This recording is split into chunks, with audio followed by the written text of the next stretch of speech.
they have the means in which to now drive to a location like that. So could you ask Officer Morrow if there will be other locations or even deliveries? What do you do for people who are unable to drive to that location, who are in desperate need of fresh water? Hey, Officer Morrow, could I get you back here for a second? We've got one more question for you. What about people who can't get to this site? Are there plans for delivery or other distribution sites to be opened? Right now, our top priority was just getting this open. We understand we're getting calls. We know there are people out there that aren't able to get to this facility. They're working on that. Again, our main priority was to get something going so that we can get citizens. It might mainly work government contracts, but that doesn't make Merryweather Security even nearly the good guys. Not like us. You've got the green light to resupply with some rail guns they've got at Humane Labs.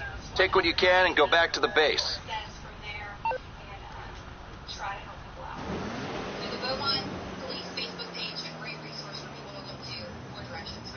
All right, the word is out. Thank you so much, Kaylee and Officer Morrow. We have good people Lots of folks in yes. dire need. That's the way it is. Of course, the surrounding areas there in South Texas. So let's check in with Nick Valencia in Houston in a neighborhood hard hit.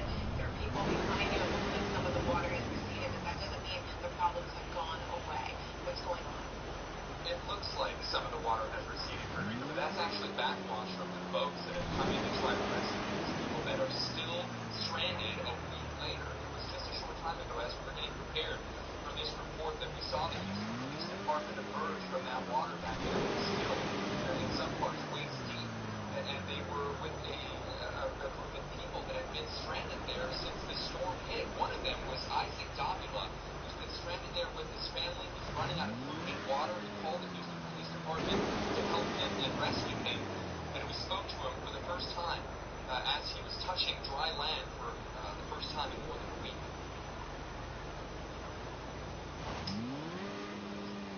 So Isaac Davila, I mentioned, I was talking to somebody there that we don't have, but Isaac was telling me that he was running out of food and water, and that's what we're hearing from a lot of people. We know that some parts of Houston are cleaning up. We know that some parts of Houston have dry land, but this is not the case here in Barker Cypress.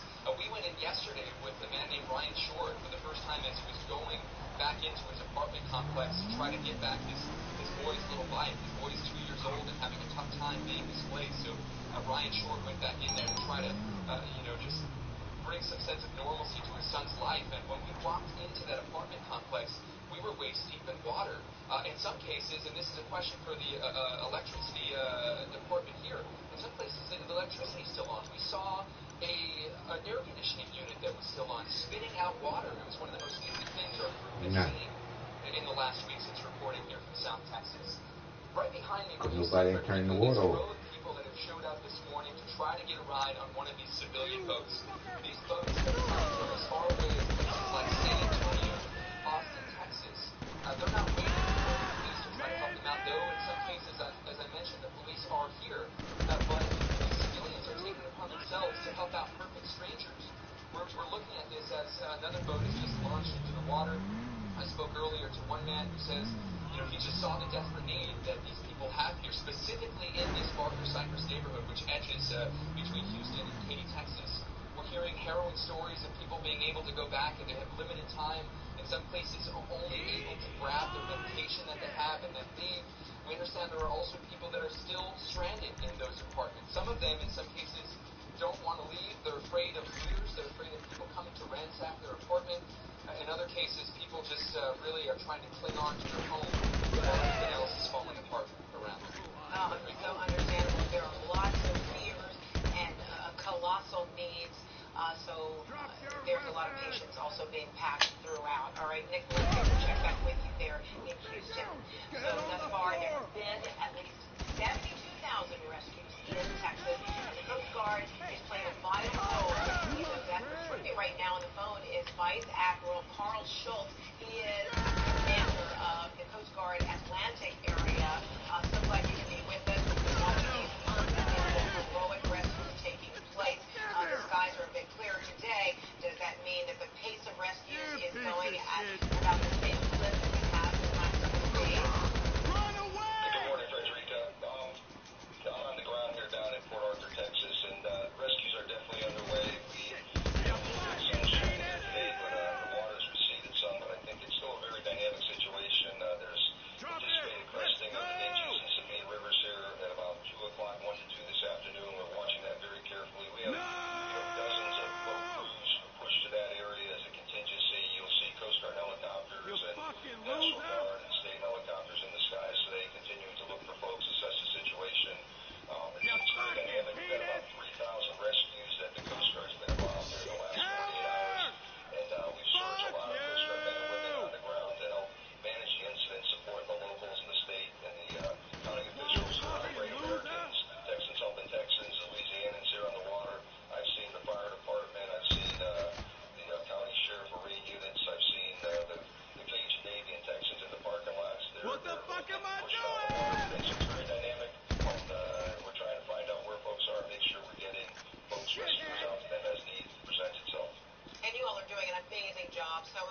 are so grateful for all that you are doing, as well as, Good Samaritans.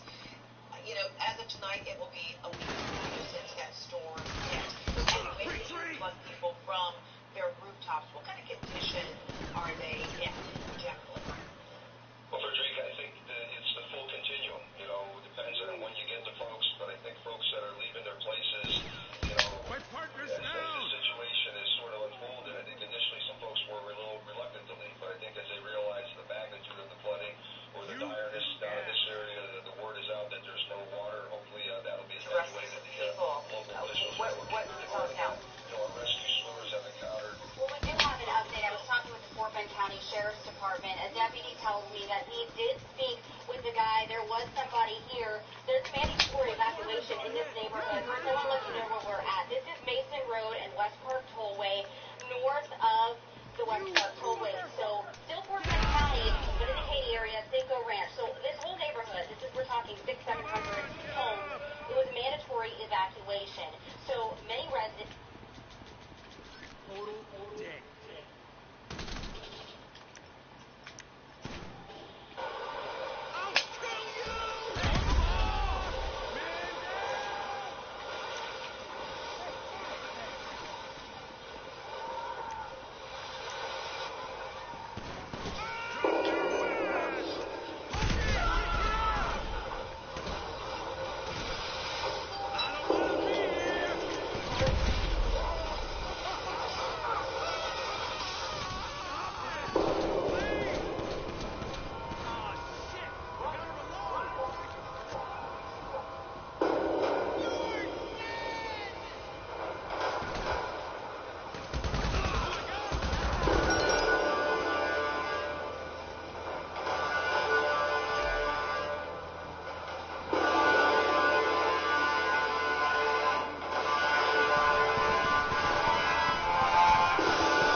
We have a new tropical storm. It is Tropical Storm Irma, way out in the Atlantic.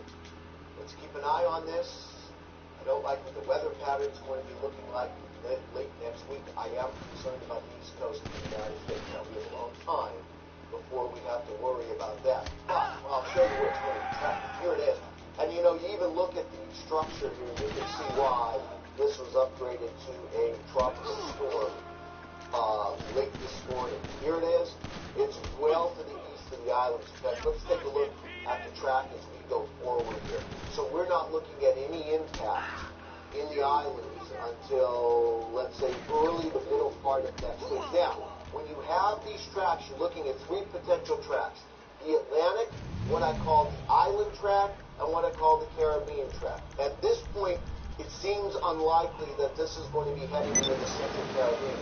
So the two tracks I'm going to zone in on are the island track and the Atlantic track. Because of the location of this upper high, it seems to me that this will likely go north of the islands. That's bad news, because north of the islands, assuming there's no shear, this is an area where tropical systems do like to intensify. And given what I'm looking at the pattern, let's say 10 days from now, I think there is at least a possibility that this system, Irma, could impact Florida or up the coast of the United States. I'm not saying the northeast coast, but I'm saying at this point. Rapid intensification, Category 2 hurricane. This will be a very dangerous storm and potentially could affect the Caribbean, the Lesser Antilles, Puerto Rico, Dominican Republic, potentially the East Coast, and the Gulf of Mexico or Florida. That's why we need to pay attention. So, heading into Sunday, Monday, Category 4, there is the potential for this to be a Category 5 hurricane. Nothing is what is in terms of intensification. This is the Euro model, again, one of our reliable forecast models. This is Tuesday, Lesser Antilles, Puerto Rico. Republic, Cuba, and then perhaps moving into the Gulf of Mexico. Let's look at the GFS. All right, still a very powerful hurricane, moves towards the west, westward, and then this one sort of takes a bit of a more northerly tour. There we go. That is a very dangerous hurricane right there, and it moves up towards the southeast. Okay, this is days ahead. This is next weekend. But what I can tell you is if you live along the East Coast, if you live in Florida, if you live along the Gulf Coast, you need to pay close attention to this storm, as well as the potential storm in the Gulf of Mexico. Also want to make mention, this is Tropical Storm Lydia, could potentially also be a hurricane, and affect Cabo in the next couple of days. So busy, so crucial. I don't want to scare. I want people to deal with it. We're in peak season. We could potentially have a very dangerous hurricane on our hands in 5 to 7 days that could potentially hit the East Coast, Florida, Gulf Coast, and then we are also watching the potential for a storm this weekend in the Gulf of Mexico that potentially could bring more rainfall to areas affected by Harvey. We will keep you posted. Listen to your local weather services. Listen to your local officials. Have a preparation. Coming in late this morning on Hurricane Irma. Yeah, now a hurricane this morning with a tropical storm, so rapid intensification occurred over the last 12 hours, and it did just make the jump to Category 1. We're all the way up to Category 2 with winds sustained now of 100 miles per hour, gusts up to 120. The updated Hurricane Center track here does show it becoming a Category 3 major hurricane and then eventually a Category 4 as it approaches the Leeward Islands as we get to early next week. That sustained winds of 130 miles per hour. Now that storm is 2,700 miles away from us. So how in the world can we understand how strong the winds are when nobody's Hello, there? you're through to Pegasus Lifestyle Management. How can I help? And buoys are very scarce in that part of the world. Well, the answer to that lies outside. Call of again. our world. Goodbye. Satellites and the International Space Station, believe it or not, to get a look down at the storm. And aboard the International Space Station, it's equipped with a very cool sensor. It's actually called the Rapid Scan. Morse Mutual. How can I be of service? And can I'll do my best. pick up the speeds of winds on the ocean's surface. Looks right through the clouds and picks that up. Also, we use something called microwave imagery.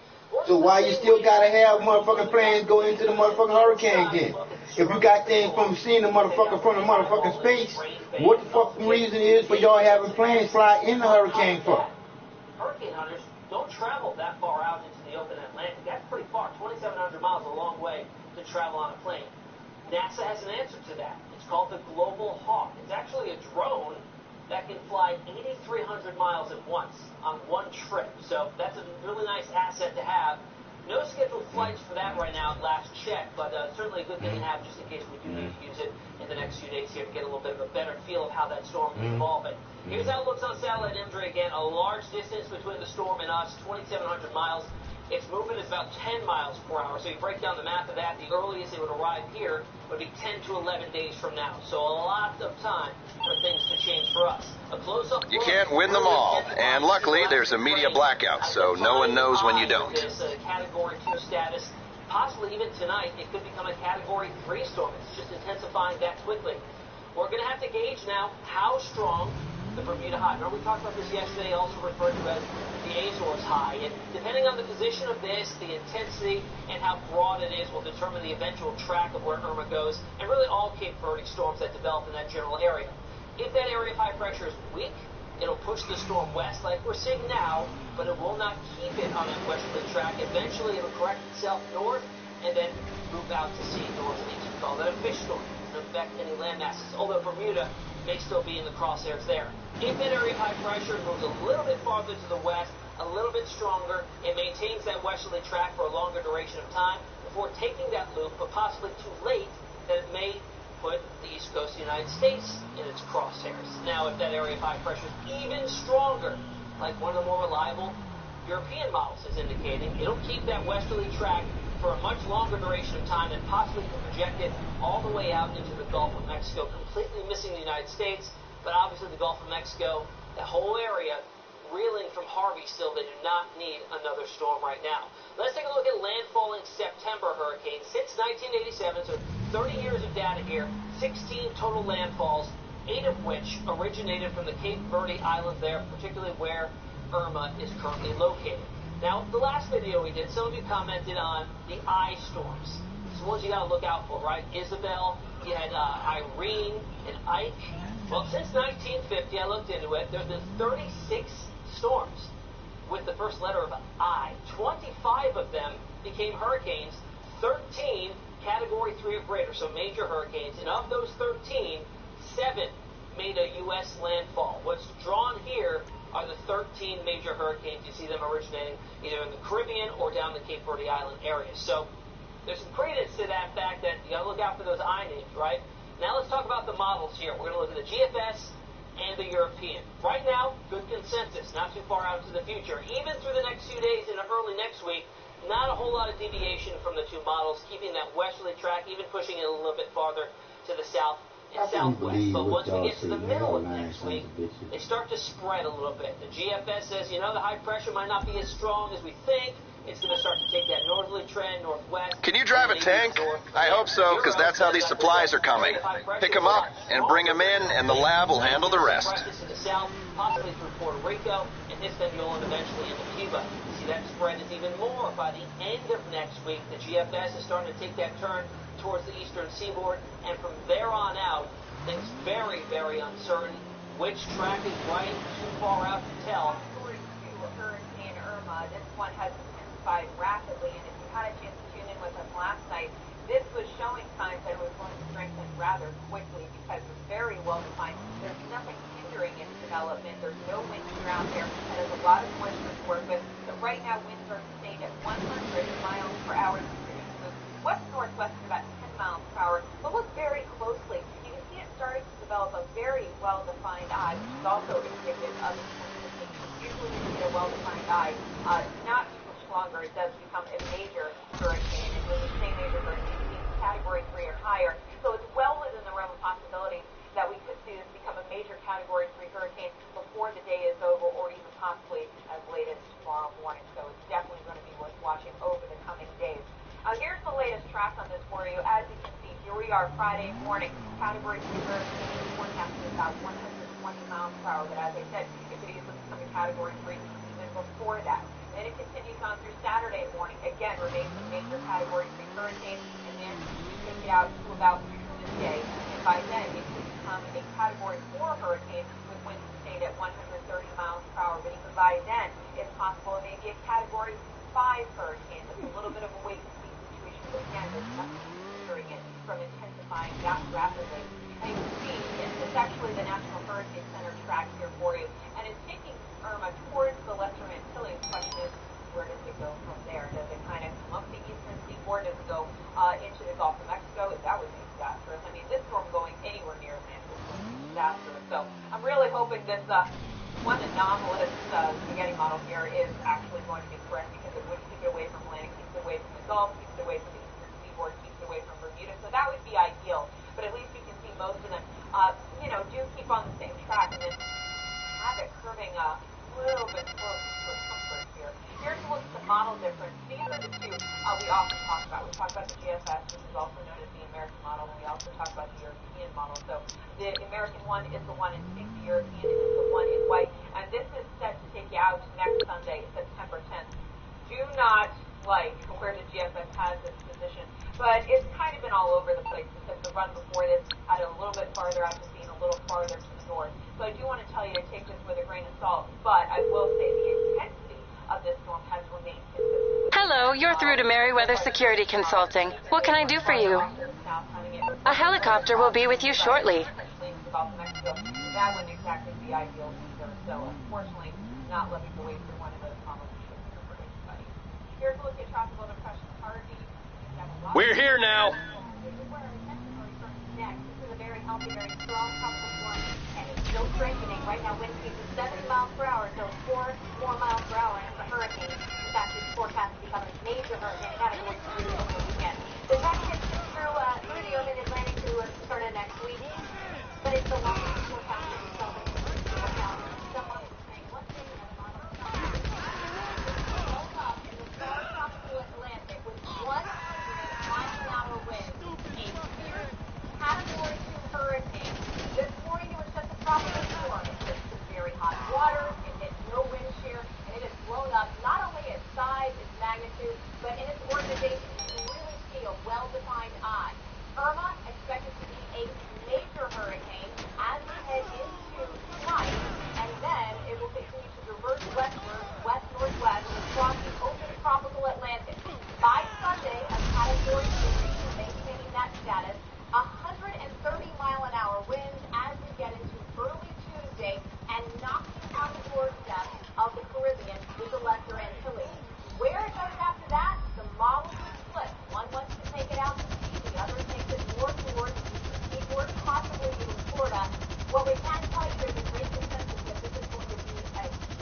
you have another system out in the Atlantic. It wasn't tropical storm earlier this morning, but the latest update from the National Hurricane Center now has Irma as a Category 2 hurricane. It is moving off to the west and is forecast to be a major hurricane by tomorrow and early next week, threatening the eastern parts of the Caribbean. And our computer models after that pretty spread out as to where the storm goes afterward. The good news is only 10 to 15% of hurricanes were early right now in the United States. Jameson from HOUStON Dallas Station, thank you. Friday morning, Category 1 hurricane, and then from there, there's a lot of speculation whether it goes farther north or farther south. Why? Well, the computer model, each line you see here is a different rendering of the scenario that could play out. Some, as it gets towards the end of its forecast period, goes a little bit farther north, and some go a little farther south. This time of year, it's almost just as important to see the strength and the positioning of something called a Bermuda high that sits over the middle part of the Atlantic.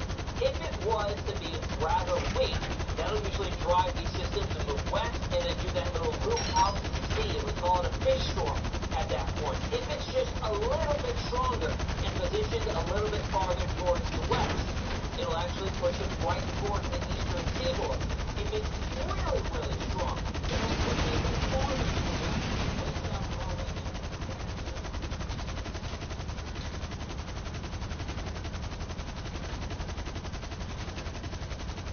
Truth Unveiled here, and today I have so much stuff to share with you. We're going to be talking about all of the draconian laws that your president has signed into office this past week, and once again, elaborating on these things as we're on the tail end of Hurricane Harvey and watching also Tropical Storm Irma. Now, I briefly talked about this yesterday in my Hurricane Harvey video, and the truth behind it, I briefly mentioned these things about Trump lifting the ban on military gear to local police force, talking about what the militarization of the police, and we're going to elaborate more on that right now.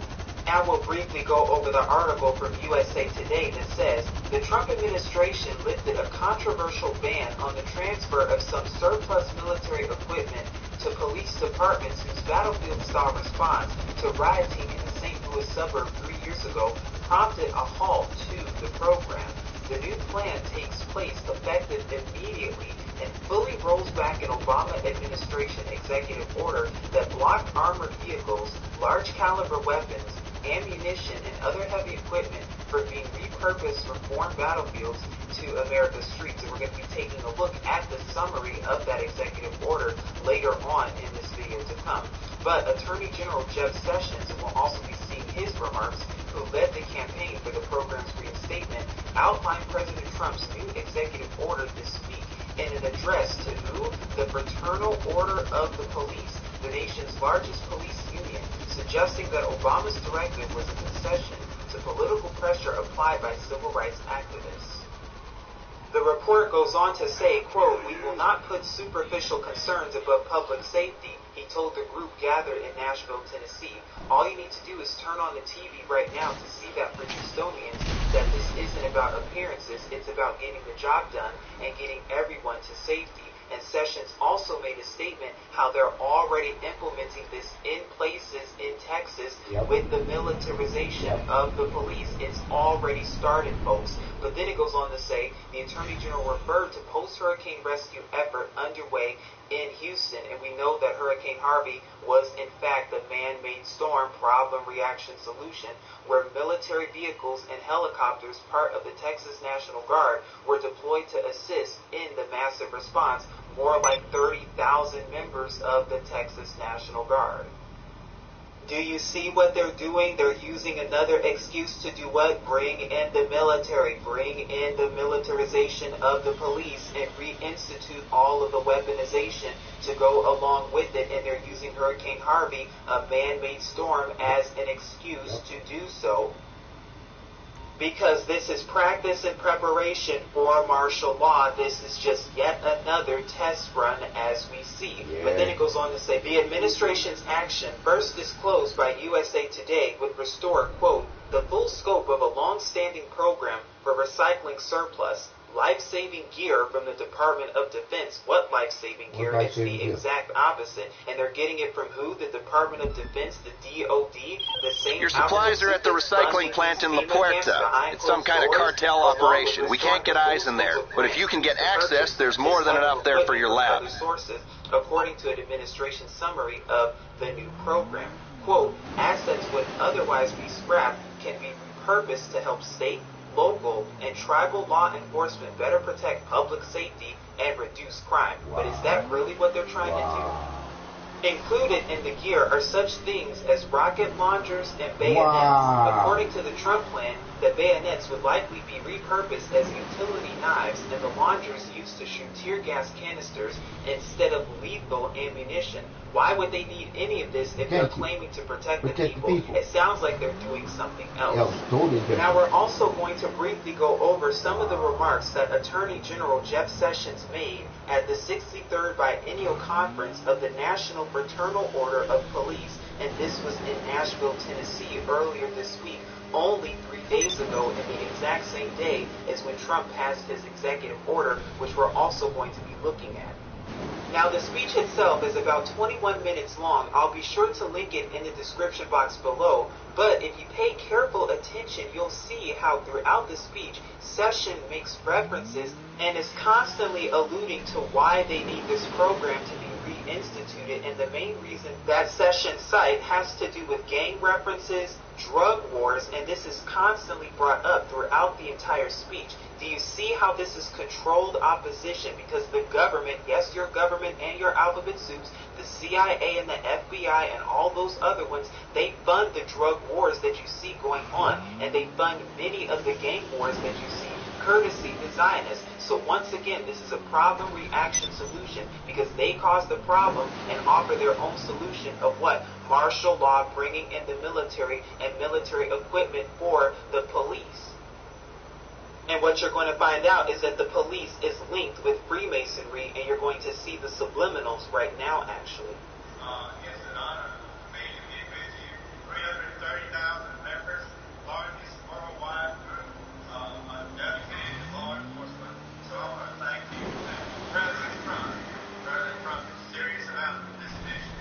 You're doing all you can to restore law and order and support our police across America. That's why I'm here today. One reason to announce that President Trump this day is issuing an executive order that will make it easier to protect yourselves and your communities. And it's a top priority of Trump and your leaders. He is rescinding restrictions from the prior administration that limited your agency's ability to get equipment through federal programs. To make your lives safer, like Kevlar vests and helmets, first responder to rescue equipment like they used in Texas right now, like they used in Texas right now, like they used in Texas right now, like they used in Texas right now. Here's the actual executive order that Trump passed on this just a few days ago. As you can see right here, it says Presidential Executive Order on Restoring State, Tribal, and Local Law Enforcement's Access to Life-Saving Equipment and Resources. And we know it's the exact opposite of what they're saying. Now, this isn't a long executive order, so we'll go over it together. So it says right here, Restoring State, Tribal, and Local Law Enforcement's Access to Life-Saving Equipment and Resources.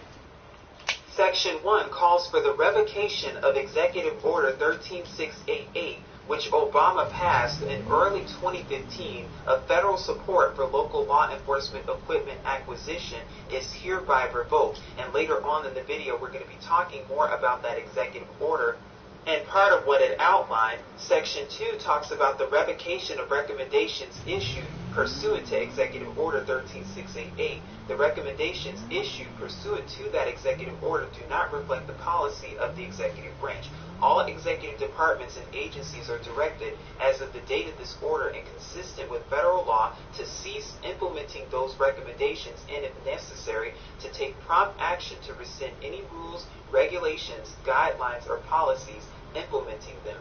And then it says general provisions. Nothing in the order shall be construed to impair or otherwise affect the authority granted by law to an executive department, agency, or the head, or the functions of the director of the Office of Management and Budget relating to budgetary, administrative, or legislative proposals. The order shall be implemented consistent with applicable law and subject to availability of appropriations, and is not intended to and does not create any right or benefit substantive or procedural, enforceable at law or in equity by any party against the U.S., its departments, agencies, or entities, its officers, employees, or agents, or any other person, and I'll be sure to leave this in the description box below.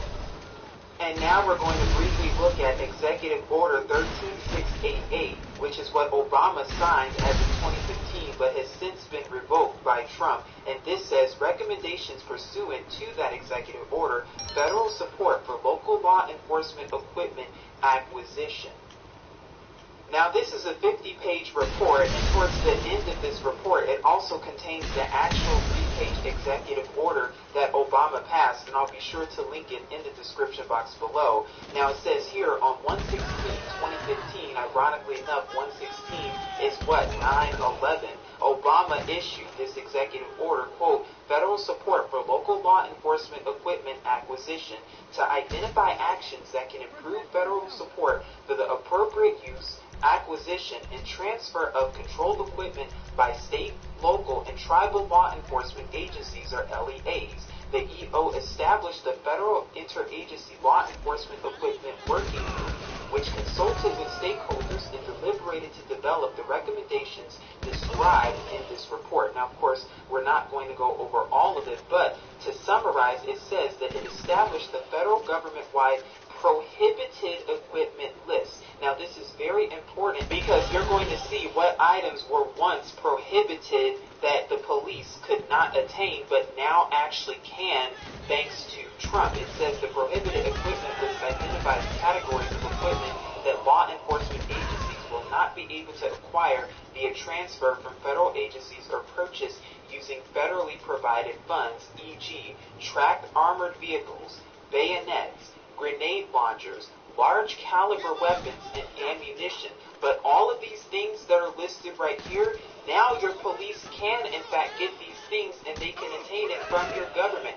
Now they have the right to get these things, and they're even using these things in Texas as we speak. And we know darn well that your government is not taking care of so-called low-income neighborhoods when it comes to the flooding in Texas and certain parts of Houston. And so what are they doing? They're going to these areas and they're bringing in these weapons in these areas in so-called black neighborhoods in order to do what? To call in the military and martial law and soon enough place them into what? FEMA camps. It's one great big test. It's a test of what? Genocide is all it is. Here we go again. Now we're actually seeing the plans in action, and it's no surprise that they also placed a curfew in the Houston area. Do you think that's a surprise or a coincidence? They're not going to call it martial law, but call it what it is. But this is the prohibited equipment list that's now effective. They also established the federal government-wide controlled equipment list and also the harmonization of federal acquisition processes. This executive order also required information collection and retention for controlled equipment use in significant incidents, approval for third-party transfers or sales, increase in federal government oversight and compliance. And if you go to page 8, here are a list of categories that the executive order is broken down into. It includes equipment lists, policies, training, and protocol for controlled equipment, acquisition process for controlled equipment, the transfer, sale, return, and disposal of controlled equipment, along with oversight, compliance, and implementation. Now, if you look at Appendix B on page 48 of the document, this gives a list of federal equipment acquisition programs, one of which we're going to be talking about, and that's this one right here, the 1033 program, which is multiple federal agencies and programs providing equipment to law enforcement agencies through direct transfers or through funding. So this is what? Funding the militarization of the police. And here they have listed by your lovely Department of Defense, the DOD, the same organization getting ready and funding these FEMA camps, but they allow the transfer without charge of excess DOD property to law enforcement agencies. And some of the things that they include are small arms, night vision devices, high mobility multi-purpose wheeled vehicles, or Humvees, mine-resistant ambush-protected vehicles, aircraft, and watercraft. And again, the question is, why do they need all of this stuff if they're just so-called protecting the people? Yeah. What are they really doing behind closed doors? Are they planning massive genocide, and have they been planning massive genocide for many decades now, along with the fallen ones who they're teaming up with, in order to fulfill the UN's Operation Depopulation via Agenda 21? Is that what they're doing? Let's find out, because another grant they have when it comes to acquisition programs is the U.S. Department of Homeland Security, DHS, another alphabet soup that's also vehemently preparing for martial law. Their Homeland Security Grant Program, or HSGP. There's also the U.S. Department of Justice's Assistant Grant Program, or the JAG. Then there's the Department of Justice, or the DOJ, Equitable Sharing Program, or the ESP. There's also the U.S. Department of the Treasury's Forfeiture Funds Equitable Sharing Program, or the TFF, more alphabet soups. Also General Service Administrations, or the GSA, Federal Surplus Personal Property Donation Program, and the U.S. Department of Interior, the DOI. And the question I have for you is, where are they getting all of this technology? Where are they acquiring all of these firearms and vehicles like never before? I'll give you a hint. We wrestle not against flesh and blood, because your government is working hand in hand with entities behind closed doors who are going to disguise themselves as so-called aliens for a deception to come. And they've been conspiring for many deceptions and delusions for how many years now? But now we're going to be talking about the 1033 program, which is one of the ways that your local law enforcement agencies are funded. It says that it was created by the National Defense Authorization Act of fiscal year 1997. And by the way, the NDAA is the same act that also talks about what? The funding of FEMA camps as part of the U.S. government's Defense Logistics Agency Disposition Services, or DLA, to transfer excess military equipment to civilian law enforcement agencies. And it was signed into law by President Bill Clinton as of what date? September 23rd, 1996? Oh, and then on September 23rd, 2017, 21 years later, just so happens to be the Revelation 12 sign that's going to be in the sky. What perfect timing. And I also talked about this in my COINTEL video too, with the McCarran Act, and how this act is also known as... How about heading up into the mountains to take a few guns off some naked cultists? Sound like good, clean American fun? Okay, get to it. Contains an emergency detention statute giving the president the authority to apprehend and detain, quote, each person as to whom there is a reasonable ground to believe that such person probably will engage in or probably will conspire with others to engage in acts of what? Espionage or sabotage, the building blocks of martial law. And when was this effective? Almost 67 years ago, as of September 23rd, 1950. Interesting and suspicious indeed. Now, this also gives a brief overview of the 1033 program, which permits the Secretary of Defense to transfer without charge excess U.S. Department of Defense personal property, supplies, and equipment to state and local law enforcement agencies. And we're doing this, and we see it even when it comes to Texas for what? The building blocks of martial law. We're already seeing it being enacted more and more as they fund for these FEMA camps, just like your president can sign these documents and draconian laws into office, because last I checked, executive orders were unconstitutional. But that's been ripped to shreds long, long ago, before it was even signed by your Freemasonic founding fathers. And then I also briefly talked about this in the Hurricane Harvey video, but will once again reiterate it here, about Congress quietly passing a bill allowing warrantless searches of homes in only 1% who opposed it the same exact week as all of this is taking place. And of course, this hardly got any attention because they're trying to only talk about and keep the focus on Hurricane Harvey and not the draconian laws that they're putting in place right about now. And it says right here, a bill that will allow homes to be searched without a warrant has passed with overwhelming support by Congress and signed into law by Trump as of the 22nd of this month. Hold on, fuck Congress. Where the fucking people at, man? I wonder why. And this is part of the tricks of the enemy, how they try to deceive, because it says on the surface, House Joint Resolution 76 looks harmless. The title of the bill claims that its purpose is, quote, granting the consent and approval of Congress for the Commonwealth of Virginia, the state of Maryland, and the District of Columbia to enter into a compact relating to the establishment of the Washington Metro Rail Safety Commission. And so they want you to think that, oh, it just has to do with metro rails and the railroad system, and oh, there's nothing to it. But if you keep going, it says the proposal for a safety commission to act as a wing of the Washington Metropolitan Area Transit Authority may sound logical when its power includes things such as the ability to, quote, adopt, revise, and distribute a written state safety oversight program and to, quote, renew, approve, oversee, and enforce the adoption and implementation of WMATA's Public Transportation Agency Safety Plan. However, there is one major red flag buried within the text of the bill that may stem from the list of powers given to the Washington Metro Rail Safety Commission, and it violates one of the basic tenets of the Constitution. But we know they don't even keep the Constitution, nor do they follow it.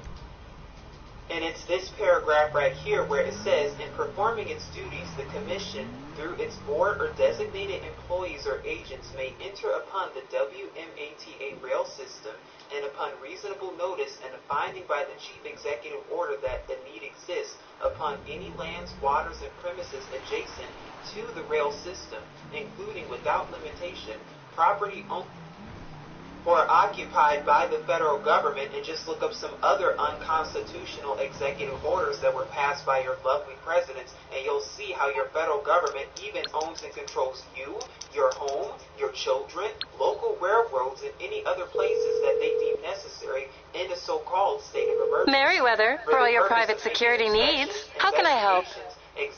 An air team is on its way to you.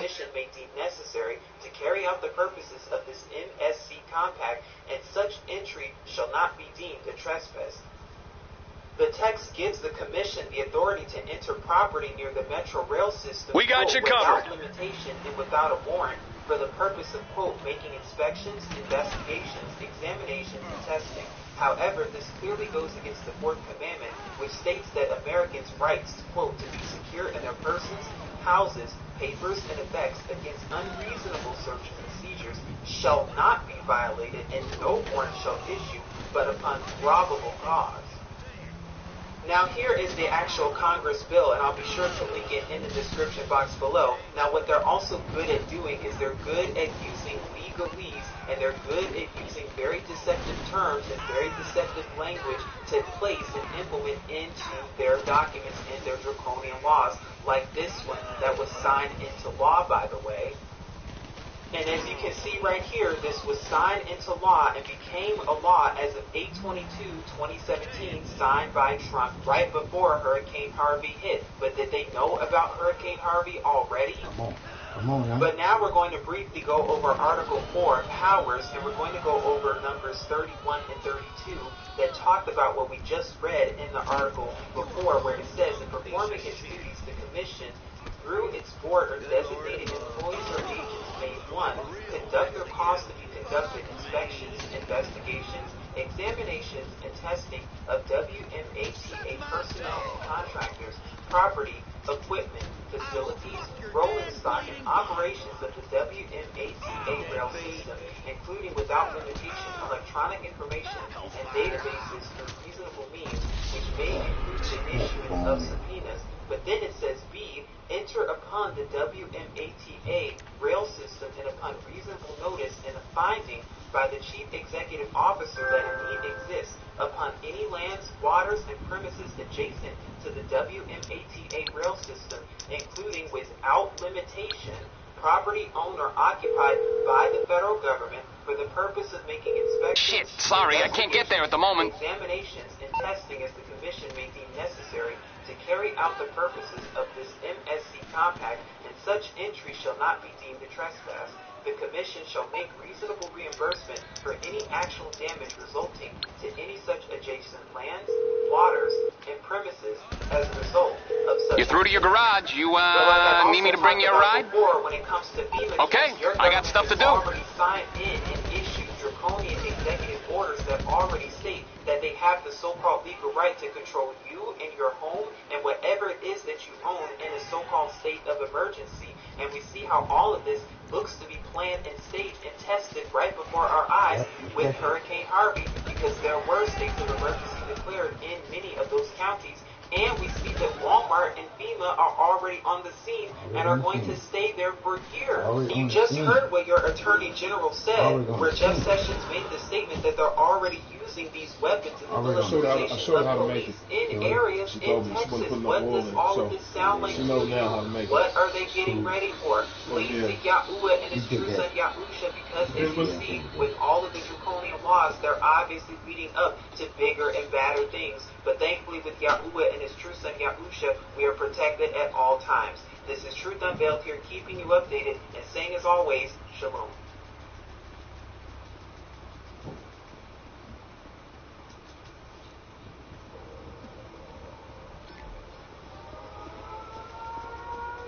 Run! Run! What you running for?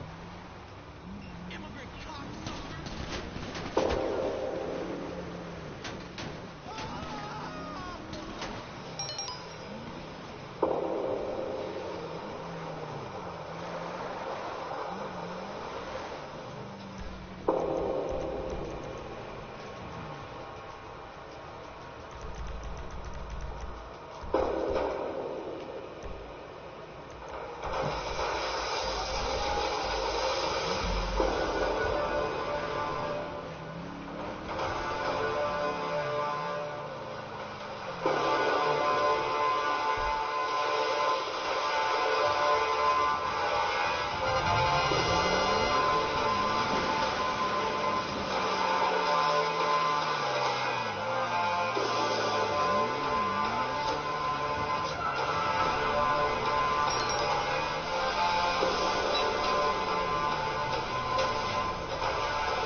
rapid intensification, Category 2 hurricane.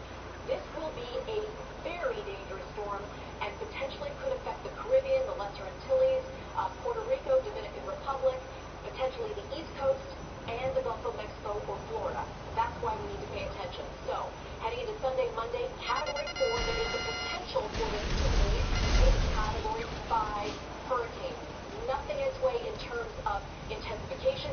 This is the Euro model, again, one of our reliable forecast models. This is Tuesday, Lesser Antilles, Puerto Rico, Dominican Republic, Cuba, and then perhaps moving into the Gulf of Mexico. Let's look at the GFS. All right, still a very powerful hurricane, moves towards the west, westward, westward, westward, westward, and then this one sort of takes a bit of a more northerly tour. There we go. That is a very dangerous hurricane right there, and it moves up towards the southeast. Okay, this is days ahead. This is next weekend.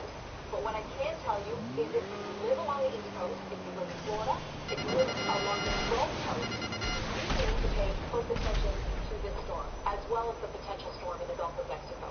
Also want to make mention, this is Tropical Storm Lydia, could potentially also be a hurricane and affect Cabo in the next couple of days.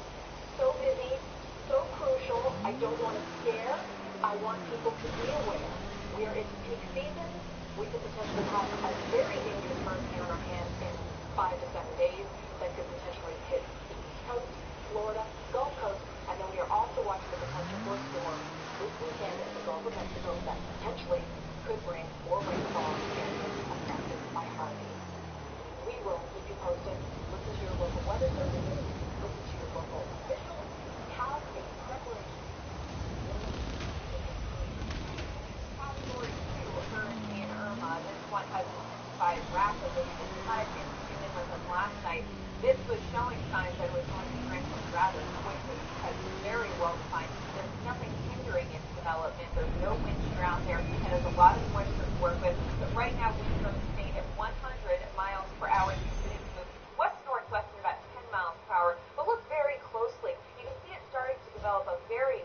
well-defined eye, which is also indicative of intensification. Usually when you get a well-defined eye, not too much longer, it does become a major hurricane. And when we say major hurricane, it means Category 3 or higher. So it's well within the realm of possibilities that we could see this become a major Category 3 hurricane before the day is over, or even possibly as late as tomorrow morning. So it's definitely going to be worth watching over the coming days.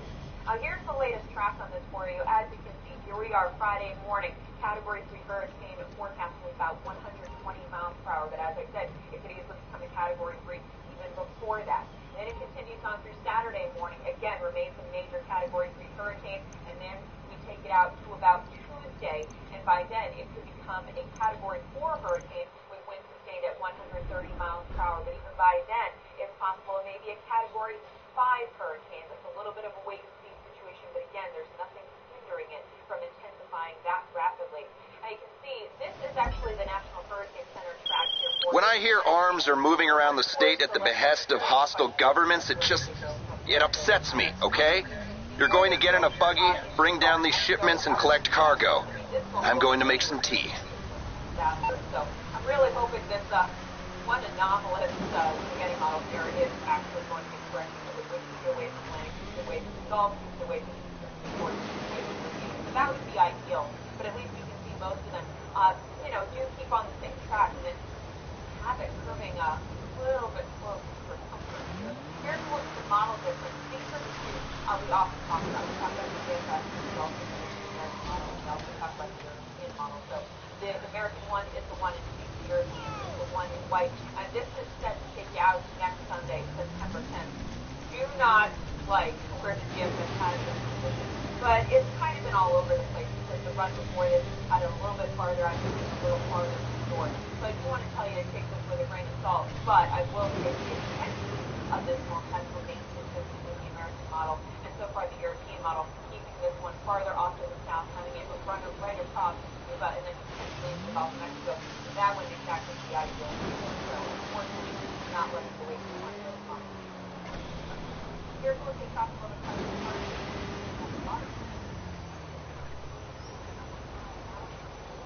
We're going to hit.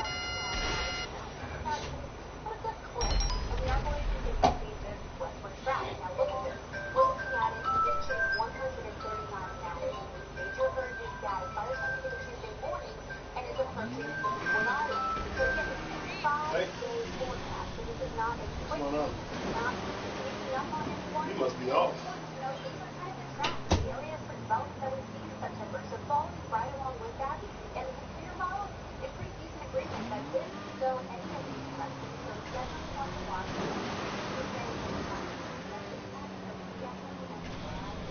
You have another system out of the Atlantic. It was a tropical storm earlier this morning, but the latest update from the National Hurricane Center now has Irma as a Category 2 hurricane.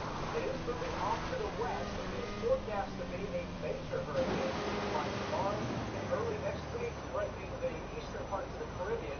And our computer models after that pretty spread out as to where the storm goes afterward. The good news is only 10 to 15% of hurricanes were eliminated right now in the United States. Matt Jameson from KTVT, our Dallas station. Thank you.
diversion as we get into the long term. If it were to affect South Florida as the current phase, if it were to affect South Florida as the current phase sometime, I would say will become a hurricane by Friday morning, a Category 1 hurricane, and then from there, there's a lot of speculation whether it goes farther north or farther south. Why? Well, the computer models. Each line you see here is a different rendering of the scenario that could play out. Some, as it gets towards the end of this forecast period, goes a little bit farther north, and some go a little farther south. This time of the year is almost just as important to see the strength and the positioning of something called the Bermuda High that sits over the middle parts of the Atlantic. If it was to be rather weak, that'll usually drive these systems to move west and then do that little loop out to sea, and we call it a fish storm at that point. If it's just a little bit stronger and positioned a little bit farther towards the west, it'll actually push it right towards the eastern seaboard. If it's really, really strong, then it'll push it even farther to the west. This is a very healthy, very strong tropical storm, and it's still strengthening. Right now, wind speeds is 70 miles per hour, so 4 miles per hour, and it's a hurricane. In fact, it's forecast to become a major hurricane, a Category 3 over the weekend. The track takes it through the open Atlantic through the start of next week, but it's the long-range forecast that we saw this work out. One thing that a lot of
great sign in heaven of Revelation chapter 12, verse 1.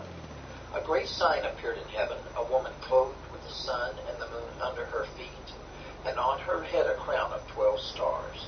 And she was with child, and she cried out, being in labor and in pain to give birth. Jesus called such events fearful sights and great signs from heaven. The great sign from heaven will be the largest sign that has ever heralded a prophetic event. We are on the Temple Mount in Jerusalem. It is 3 in the morning on September 23rd, 2017. The first constellation in the great sign is rising above the horizon. This is Leo, the constellation of the royal lion. When the dawn breaks, we'll see that Leo is worn as a crown of royalty by the virgin princess. The lion forms the appropriate crown for her because she is of the house of David, the lion of the tribe of Judah. Significantly, this is the highest royal lineage of all the nations. This means the virgin is also born of the lineage of the high scepter of the seed of Adam. In her belly is the second Adam, the Savior of the world. On this fateful day, the virgin is clothed in the sun, and the moon is at her feet. Sunlight floods the sky, and since the virgin is clothed in the sun, we cannot see her, so we turn off her artwork. But the prophecy clearly states that the great sign is to appear in the heaven. High noon approaches. Then, on this special day, the sun turns as black as sackcloth, and the stars quickly fill the sky. Just like on the day of the crucifixion, it will remain dark for an incredible 3 hours. We stop the motion and zoom in. We fill the screen with our 2 constellations. To better see how the constellations are formed, we generate blue lines between their stars. Then we turn off the constellation artwork, leaving us with the lines of each constellation. We first turn our attention to the constellation of Leo. In Leo, the alpha or brightest star is Regulus, the regal king star. 8 additional bright stars are used to form the constellation. But this leaves us 3 stars short of the 12 stars prophesied to crown the Virgin. On this special day, 3 wandering stars are in rare formation within the boundaries of the. They are Venus, Mars, and Mercury. This gives us the prophesied 12 stars to form the crown. Now we move to Virgo. Her left hip is formed by the Alpha star named Spica, which means the seed. Her right hip is formed by the Zeta star named Hes, which means the branch. On this day, the Virgin is to give birth to the king planet between these 2 stars. Like all the planets, Jupiter, which images the Messiah, was misnamed and misdescribed by the Greeks. The king planet images the rescuing power of our Messiah. Because of this planet's gravitational strength, it takes countless hits or impacts for us from many of the dangerous objects. Nice work. Your technicians are already breaking that down.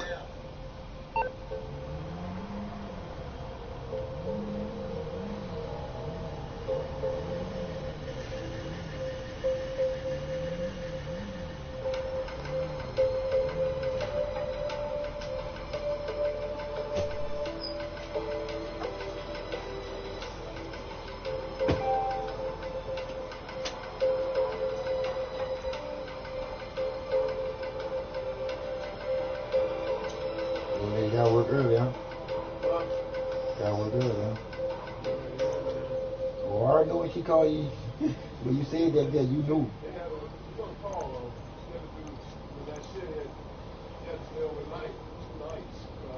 Oh, yes, they couldn't get out.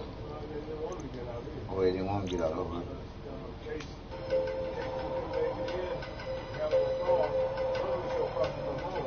Right. Oh, that's what I was telling on what it was. What's the boy name is? Well, anyway, I was telling him that you're hearing a lot about the solar eclipse of August 21st and the supposed great sign in the heavens on September 23rd. But before selling everything and wrapping up in a bed sheet waiting for the rapture, or... Hi.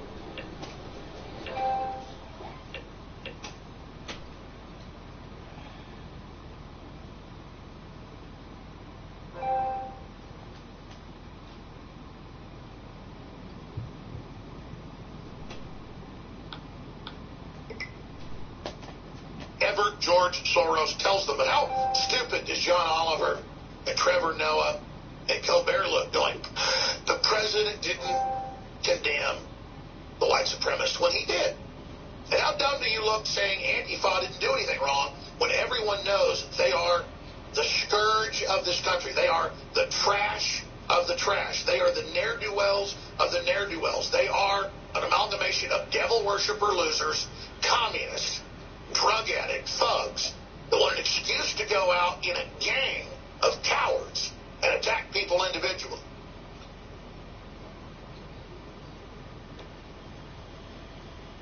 They are the definition of scum of the earth. And they don't even know that we're barreling towards a war in North Korea. They're cheering on the economy collapsing, even though it'll hurt them, because they believe they're going to have a metaphysical or existential coming of age if they can bring down Trump, because Hillary was their mommy, even though in the WikiLeaks she says she hates them and they're losers, even though she has disdain for them. That's too kind of word. Even though she has disgust for them.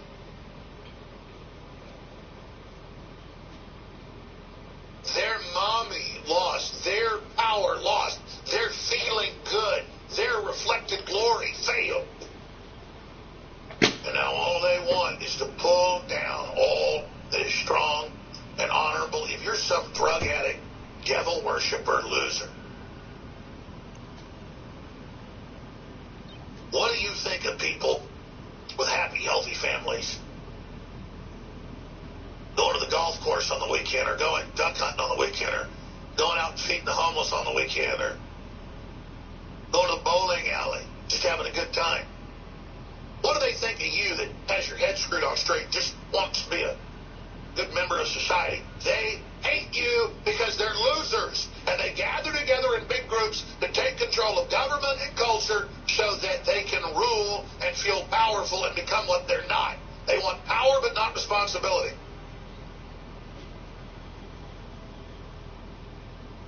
And they look at you, and they see the enemy, and you've given them a finger, not the middle finger. You've given them a pinky of power. You've acquiesced to their bullying. You've used the words and the terms they want.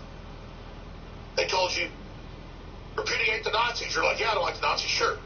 All right. Repudiate the family.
That's the thing that I wish people would do. I mean, there's so many evidences that you could say, oh, really now, so is it true or not? And you grab proof the things yourself.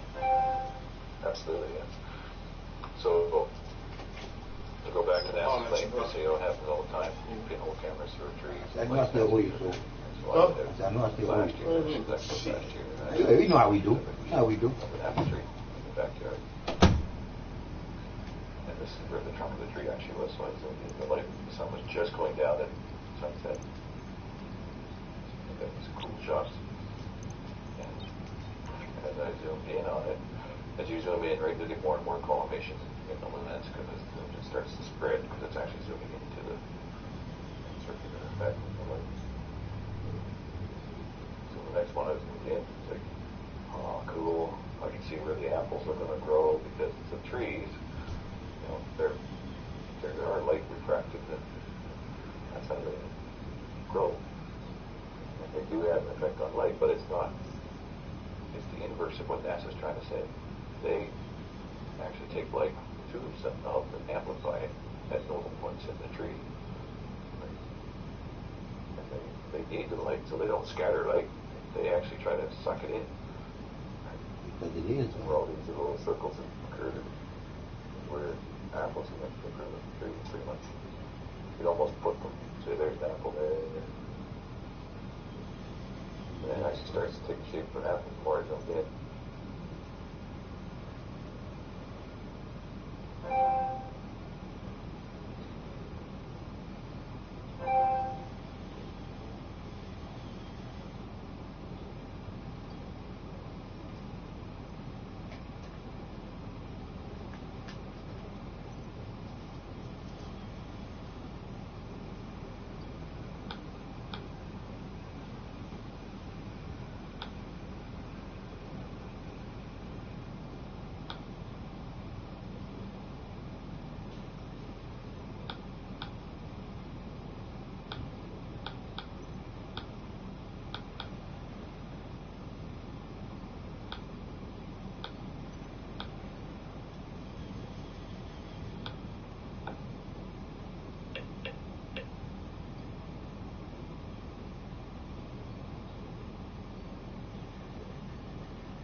subscribe and don't forget to press the bell icon to get notified whenever we upload a new video.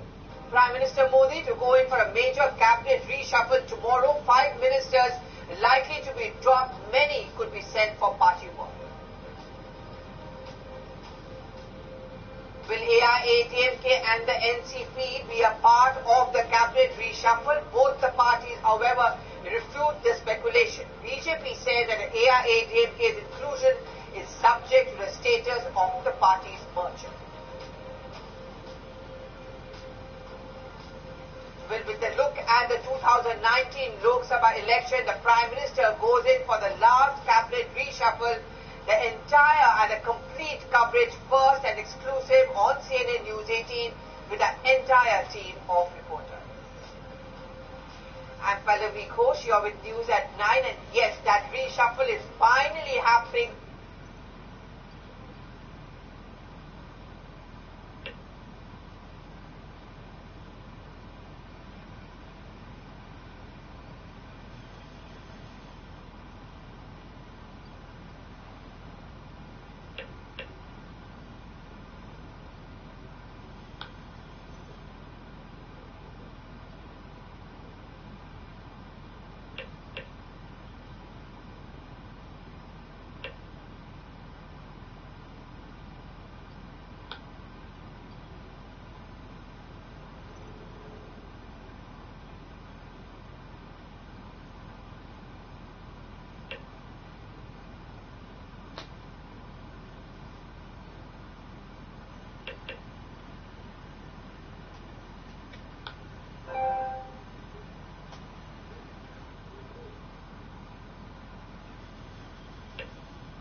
In the meantime, the White House says the president pledged $1 million of his own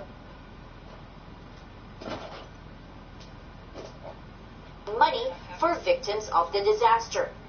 And he's actually asked that I check with the folks in this room, since you are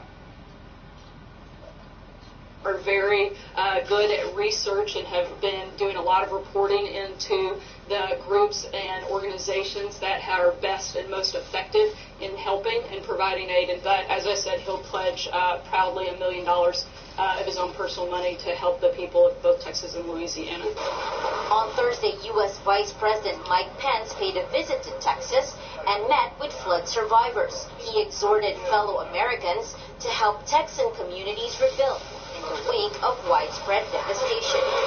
You can go online, you can donate resources, or you can do like thousands of Americans are already doing and will be doing in the weeks and months ahead, and that is find a way to get here. And be the hands and feet and compassion of the American people to help these families, help these communities rebuild. Pence also said President Trump will return to Texas with First Lady Melania on Saturday to visit Houston and other flood-hit areas.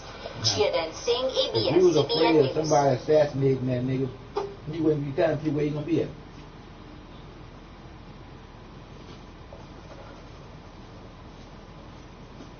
Truth is truth. There's some bullshit ass people who believe in that bullshit. That's what we do.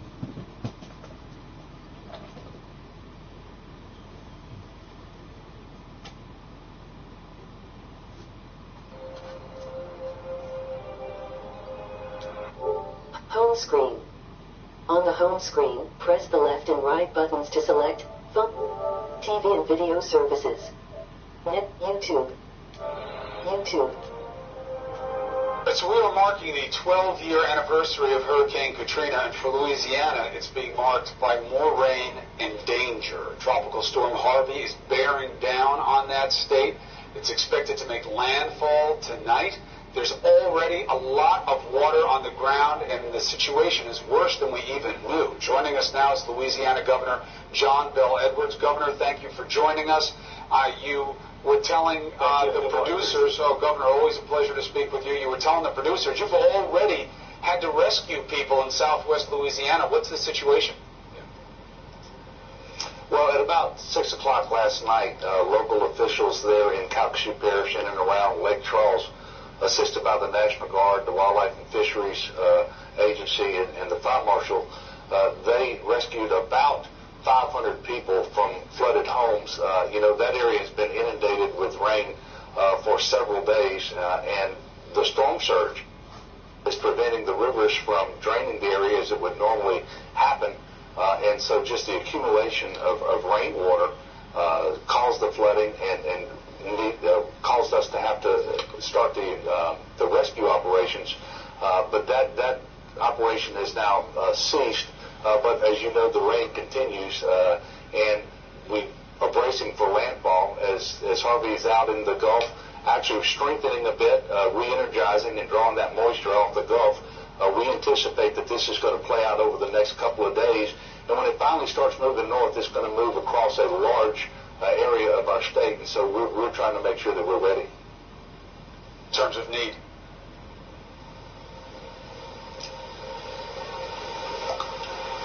Governor, what do you anticipate? I must have lost you. No, it's okay. You got me now, Governor? Okay. Yes, sir, I got you. What are you anticipating in terms of need? Well, first of all, let me tell you, the federal government has been excellent. The president has called twice. He signed the declaration we requested within a few hours of our making the request on Sunday evening. Acting Secretary of Homeland Security, Duke, has been wonderful, and FEMA Administrator Brock has been great as well. What we need right now is really Mother Nature to cooperate more than anything else. We believe we're positioned well. We've been staging assets and personnel. We've got about 700 National Guardsmen, for example, that are working. We've got high water vehicles, boats, aircraft, river-moving aircraft staged where we need them. We just need for this storm system to move on through so that we can start to dry out. We already had one of the wettest summers on record, and so the ground was inundated with water, saturated, I should say, and so there's just not much more capacity for rainfall without additional flooding. I know it's storm season. I know that it's part of the culture down there of knowing how to deal with this type of adversity, but on the 12-year anniversary of Katrina, this is the worst kind of situation you would want in terms of how to mark that occasion. What do you tell yourself to kind of steel yourself against this kind of situation and threat?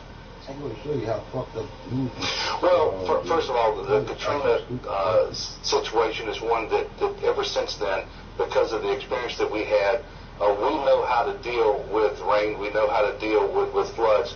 We've got a lot of experienced people. We've got the right equipment. One of the things that we're trying to do is be the best neighbor possible to Texas because they were very gracious and hospitable. They took in an awful lot of people after Katrina, as you would remember, and they remain obviously the center of gravity as it relates to Harvey.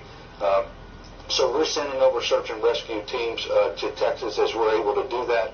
We're offering to shelter folks from Texas and Louisiana should that become necessary. And so we're trying to focus on preparing for and responding to the storm here in Louisiana, but also trying to help our neighbor in Texas, and certainly we continue to keep them in our thoughts and prayers as well. Well, that is some gesture, especially now with Harvey bearing down, that Louisiana remembers and returns the favor. We know the Cajun Navy made its way over to Texas, and they're trying to help, and we will keep you in our thoughts, and we will cover your situation and get the word out of what is needed in Louisiana. Governor, always a pleasure. Be well, be safe. Thank you, Chris.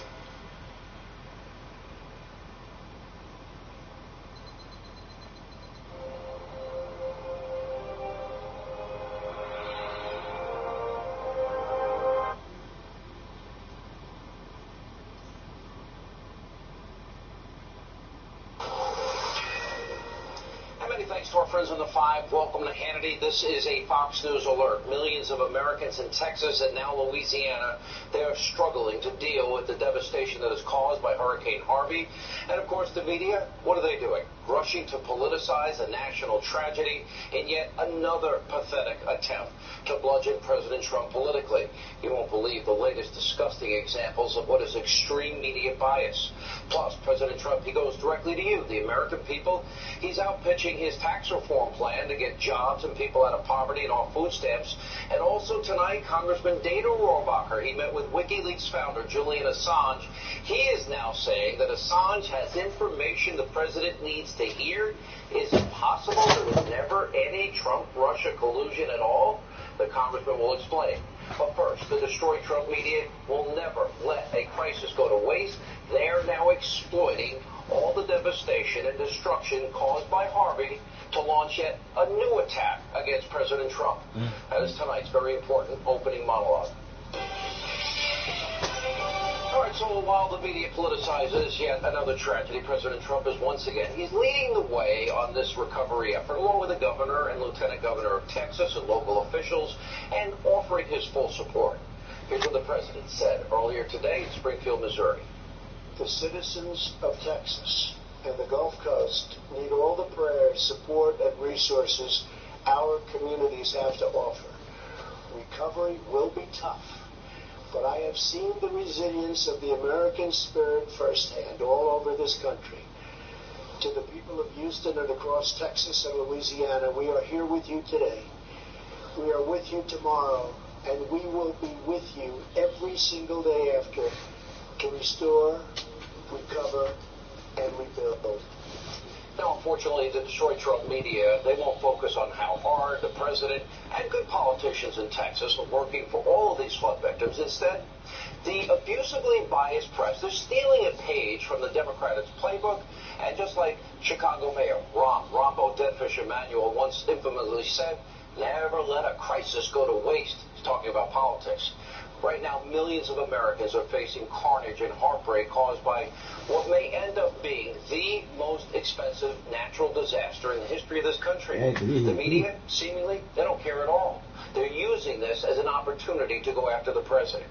Now, yesterday, the president, he traveled to Texas. He wanted to survey the damage and offer his full support. But, of course, that's not good enough for the elite left-wing media. Because, by the way, it never is. If he cured cancer, it wouldn't be enough. Now, they still found a way to twist and distort what the president's trip was about. For example, the partisan press, they tried to create a fake news controversy over the First Lady's shoes when she went aboard Marine One. How small, how petulant, how petty, how insignificant is the left in the media in this country when that's all they care about? And they're failing miserably in exposing themselves. Then they took things a step further. They tried to say that President Trump has no empathy for the victims. Now take a look at their new line of attack. We're highlighting all of the examples with our favorite ding sound again. All right, watch this. Today, President Trump visited Texas, but he forgot to bring any empathy with him. So the president used today's hurricane coverage to promote Trump merchandise. It was very striking that he didn't mention the number of people who have died, or even, sort of try to empathize with the fact that people are genuinely suffering. It seems to me this is concerned about optics. It's concerned about optics, and I wish they would be concerned about people. I don't think that he understands the human scale of misery. I don't think that he can connect with the sort of compassion that you normally have when you see a disaster. And they want to use black people to do that. Himself. He was going to show far more empathy for the people. I would hope he has some empathy. He has trouble talking. You can tell that y'all rehearsed that, man. Little in terms of Y'all rehearsed that, man. See, y'all didn't rehearse that. Y'all be able to say something coming out y'all heart. But y'all rehearsed that because somebody gave that for y'all to see. This is beyond disgusting, beyond shameful, even for the Destroy Trump media. The president has no empathy for Americans. Come on. Now, they clearly were not paying attention to his campaign. Remember, that was based on helping Americans get out of poverty, off food stamps. In other words, the forgotten men and women in this country that need jobs. And as we've been showing you night in and night out, this is what the media Give that fucking man a chance, y'all. Sorry, bastard. Even though he ain't shit neither. To go after the president. Nine of them bitches ain't shit. Credit the president, delegitimize him, the first lady, his family, his advisors, anybody that likes him and is associated with him. It just never fails. And it's why the president took to Twitter this morning to fight back. And to put out his truth, which is obviously what people need to see. And he wrote, after witnessing firsthand the horror, the devastation caused by Hurricane Harvey, my heart goes out even more to the great people of Texas. Then he wrote, after reading the false reporting and even ferocious anger in some dying magazines, it does make me wonder why. All I want to do is make America great again. And then later added, Texas, Louisiana, we are with you today, we are with you tomorrow, and we will be with you every single day after to restore, recover, and rebuild. So this week, the line of attack is, oh, the president's heartless. He doesn't care about the victims. And, oh, let's pay attention to the shoes that his wife is wearing, the first lady. And last week it was the president is unfit and unhinged. It never ends. You see, this media's shameless agenda, it just continues to be exposed. I say because the media ain't shit. Back against them.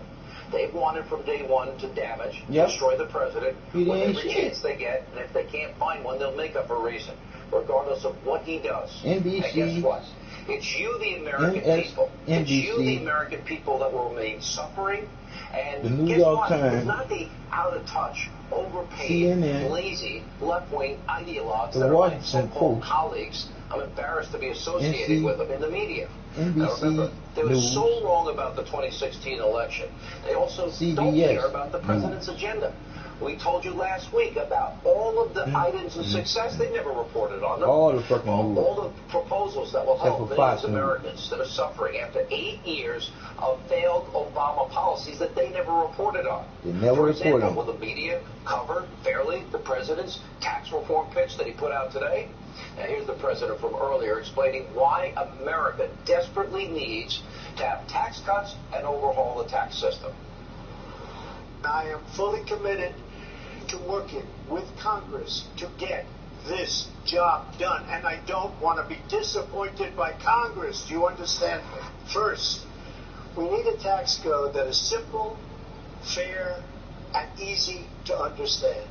Second, we need a competitive tax code that creates more jobs and higher wages for Americans.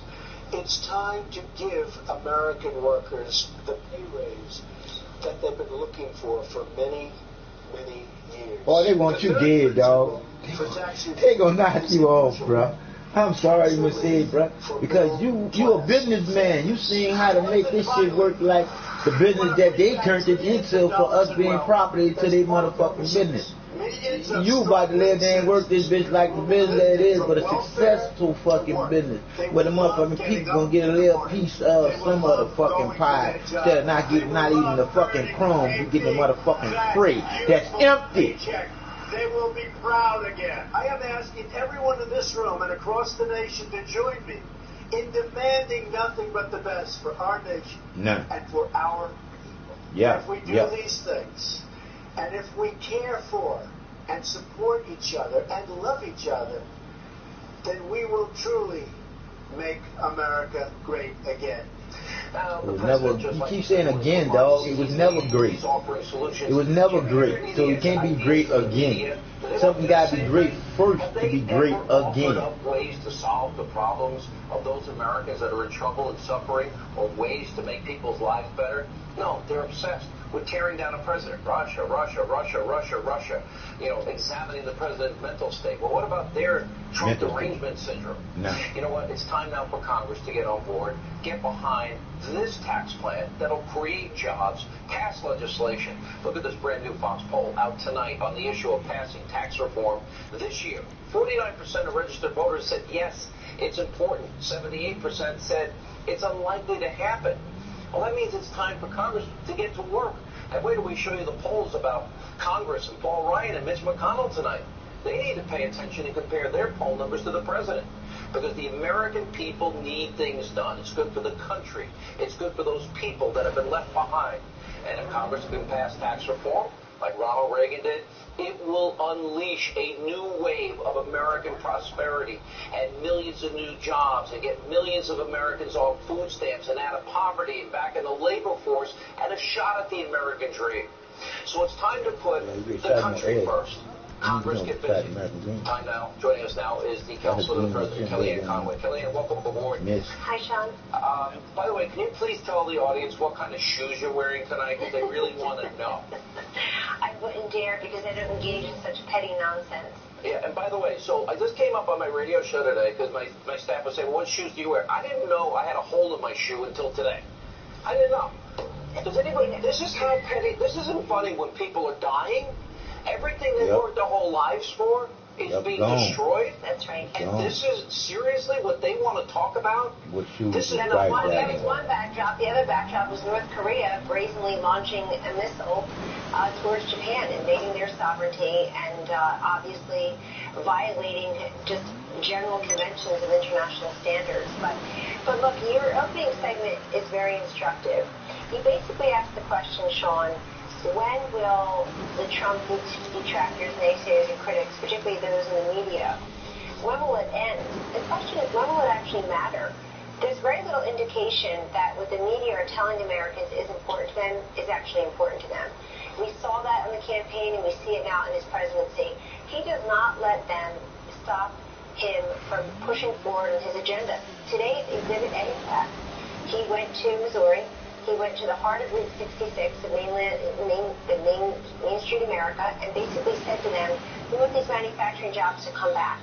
You deserve a pay raise. You deserve a tax cut. The instruction page for the simple form is over 240 pages long. That's the instruction page. We're spending billions of hours. We're costing millions of jobs and trillions of dollars because of this draconian, outdated tax code. And by the way, the tax code, it currently favors the rich. It currently favors those who can afford lobbyists, lawyers, accountants to help them figure out how to pay little to no taxes. So he went to Missouri today anyway to tell the nation, and to tell the Congress, by the way, when they get back next week, that this president is set on reforming the tax code and giving relief to middle-class families, number one. Number two, he went to Texas yesterday. The vice president is going tomorrow, and the president will be back there and possibly Louisiana on Saturday. He's not going to allow the people in the peanut gallery who should be spending their time connecting people with information, tell them how to get diapers, pet rescue, food, medical supplies, medical care. Look at what our cabinet members are doing. They're there with the president and the vice president instructing folks as to where they can get much-needed help, and you've got the media obsessed with trying to tear down the president. I just think it's not going to work. Let me put up another favorable opinion that came out at what, 44%. Pence is 46%. Paul Ryan got some things done in the House. Good for him. More than they've done in the Senate. Then you look at Nancy Pelosi, 31%. Schumer, 27%. Mitch McConnell, 20% and 18% in his own state. I'm hoping they're paying attention that the president remains twice as popular because he's doing his job and keeping his promises. And I think Congress needs to, get on board finally. Well, these are data which we're very much aware in the White House, particularly, why don't you throw up the mainstream media numbers as well. Somebody can call me and let me know when the president's approval rating gets as low as the media's approval rating and the Congresses and the parties. I mean, this is an incredibly important point because people see that he's trying to make good on his promises. He believes it's a moral imperative to get health care reform done, to get tax relief to middle-class families. And he is urging Congress, he said today, he's urging Congress to revive themselves and rescue themselves by passing tax reform. And that's really the president reminding them that they stood in the way of him, pen in hand, signing into law health care reform. You've got 29 million Americans without health insurance right now. You have 20 million who opted out of Obamacare, 6.5 million who paid a penalty, Sean, because they didn't want this great thing called Obamacare. Why is that important? It's important because you have a president who remains committed to getting it done. We're working with the governors. We're looking at the Graham-Cassidy bill. We're looking at other alternatives. And so this is a president ready to work with the Congress, but they need to come to the table, too, and get serious. And again, our thoughts and prayers are with everyone affected by Harvey. Recovery and rebuilding will take a very long time. We're acutely aware of that. All right, Kellyanne, maybe next time I'll see you have a new pair of shoes, considering the country's so obsessed on the left with shoes. Thank you. Just come barefoot, and then we don't have to talk about it. Unbelievable. All right, thank you so much. Earlier today, I spoke with Texas Senator Ted Cruz. The stories of heroism and the people that I have interviewed and neighbor helping neighbor has been amazing. I've got to give your governor a lot of credit. I've got to give your lieutenant governor a lot of credit. The federal response, you have 30,000 National Guard troops going in. Are you confident, and this was a question I asked the governor last night, in the short term, there are people that need food, water, medicine, baby formula, cots, blankets. My friend at MyPillow said 60,000 pillows over. Are you confident all of these necessities in the short term will be there, and a good enough plan for those people that will be years away from getting back in their homes? This ain't Louisiana. I am, Sean. Priority number one is the preservation of life. We've seen This five fingers. incredible This is heroes mighty from fish first when you put them responders, fingers together. firefighters, police officers, EMS, National Guardsmen, Coast Guardsmen, rescuing lives. The storm is still ongoing in East Texas and Louisiana, and those rescue operations are underway.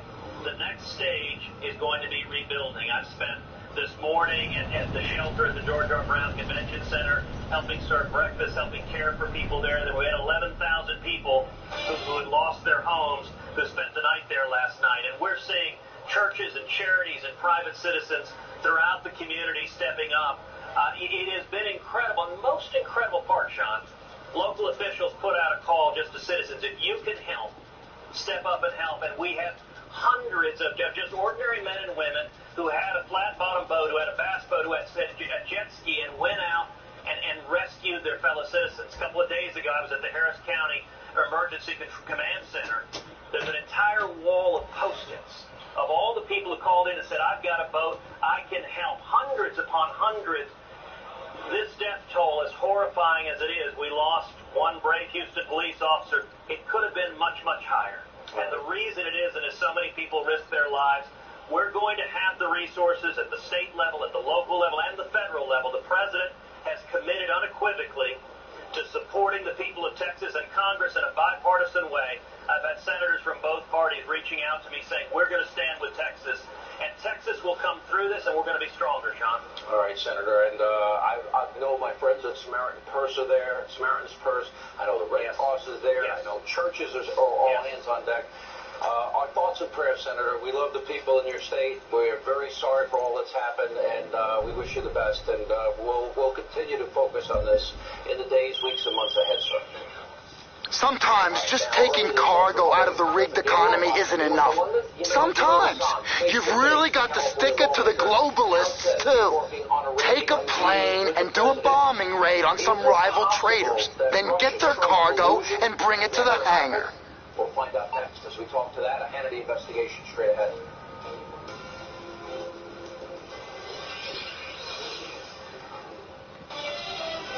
Did Russia give you this information or anybody associated with Russia? Our source is not the State Party. So the answer for our interactions is no. You did not get this information about the DNC. John Podesta's emails, can you tell the American people 1,000% you did not get it from Russia or anybody associated with Russia? We can say, we have said repeatedly over the last 2 months that our source is not the Russian government and it is not a state party. WikiLeaks founder Julian Assange on this program back in January denying Russia had anything to do with giving WikiLeaks the DNC emails during the 2016 election. Early this month, Republican Congressman Dana Rohrabacher of California traveled to London. He met Assange face-to-face, the first congressman to do that. Following the meeting, Rohrabacher predicted that if the American people knew the information that Assange has, and he would be the one guy that knows the truth of where it all came from, they would be outraged over the time that was wasted blaming Russia for this particular hack. And now Congressman Rohrabacher says that a meeting is being arranged between him and the president to discuss what he was told by the WikiLeaks founder. Now, former NSA whistleblower Bill Binney, 34-year veteran, he's also questioning the Russia hacking story. Watch this. The NSA, for example, has all the fiber optic taps across the United States and even around the world, plus trace route programs embedded in hundreds of places all over the network. So I knew they would know if packets were being passed around the U.S. or outside the U.S. or anywhere in the world, they could trace them and see who got them. I mean, they did that several years ago with the Chinese hack that came in that said it came from that building, I think, in Shanghai. Well, they could do the same thing with virtually any hack. So Right away, I began to question that assertion that they were hacking into the DNC. No, I had Bill Binney on my radio program. He said 99% certainty, 34-year veteran NSA, that it was not Russia. Now, some news outlets have also been reporting that former U.S. spies doubt this Russia hacking narrative, including Bloomberg. They were in an article entitled, Why Some U.S. Ex-Spies Don't Buy the Russia Story. Even the liberal Nation, they wrote a new report, raises big questions about last year's DNC hack. The Washington Times did the same thing. Joining us now, California Congressman Dana Rohrabacher. One, I want to give you credit. It is true that if there's one person on earth that would know the source of this, wouldn't it be Julian Assange of WikiLeaks? And isn't it true WikiLeaks has never been wrong in 11 years? Well, I don't know if they've never been wrong, but I know that he's the ultimate source. Never been proven wrong. And when the material they released was wrong. Oh, yeah, the things that he released were honest and truthful. Now, some of the things he released, I'll have to admit to you, I would prefer to not releasing. I know they're wrong. Take a balance of what's happened. He's disclosed massive amounts of information which the government's been keeping secret from us. And I think it's a good thing that American people have transparency in their government. One thing, and I've interviewed him 4 times on radio and 1 time on TV, and I asked him numerous times, would you ever release anything that would put people in the field, innocent people, in harm's way? And he swore he would not. Are you convinced that that's true? Because I can't think of an instance. Can you? Well, when you say it's whether or not someone is intentionally doing that, I certainly don't believe that he would intentionally put American intelligence or military people at risk. But some of the things that have come out, and embarrassing, I would think. Yeah, well, not embarrassing, but perhaps it's something that would have been best handled behind the scenes. But our government and all governments around the world have tried to hide massive amounts of information about what they're doing from their own people. And I think that what we have in WikiLeaks is an exposure that I don't think those things that they want to keep secret. You know, fool me once, shame on me. Fool me twice, 3 times, 5 times. Allegedly. Julian Assange at 16, Kim.com at 16, hacked into the DOD, hacked into NASA.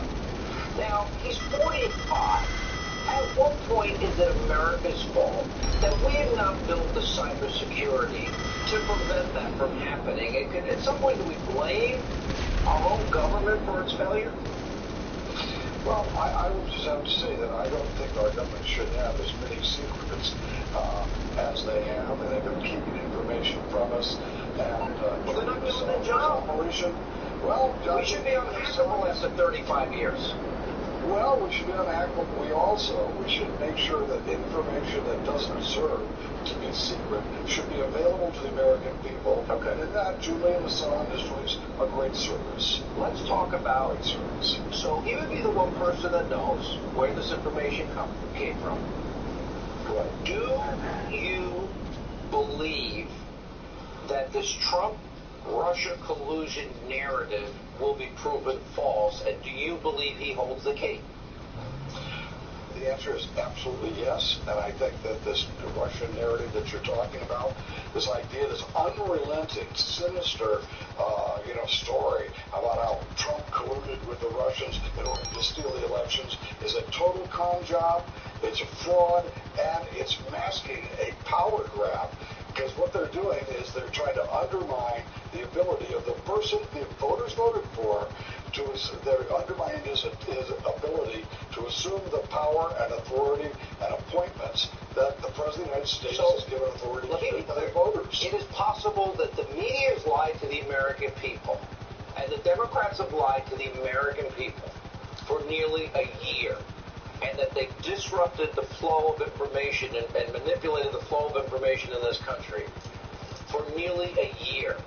You're saying, what is the percentage certainty that this has all been a lie? Oh, I would tell you in terms of what I believe, and after looking into this, I think it's about 99%. There's a total lie. This is and of course you've got these people who politicized our because they robbed the boy on Goofy. They robbed Goofy. They did Hillary robbed Goofy, and they showed that they hacked and robbed Goofy, and ain't nobody go to jail or nothing happens to them for that. That's a bunch of politics and bullshit.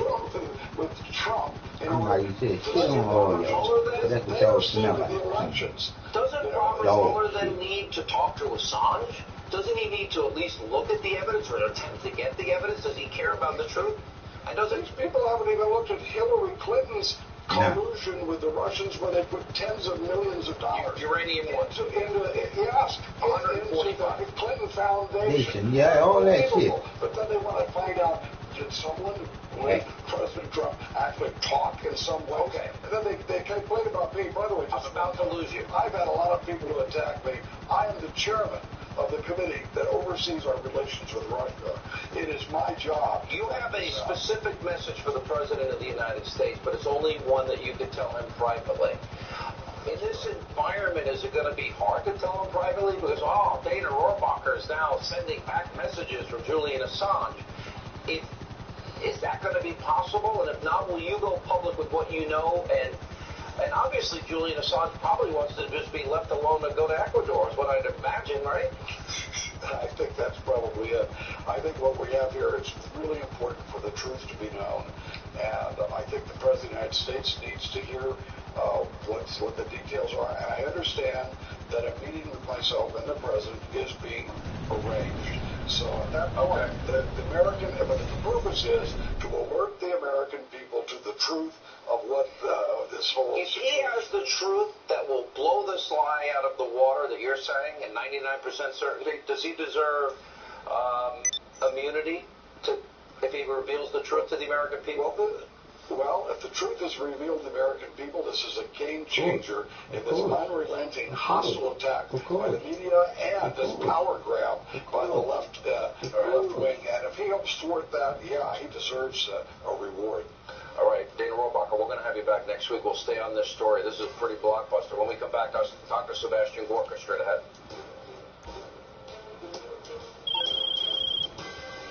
The cargo's in the cargo bay.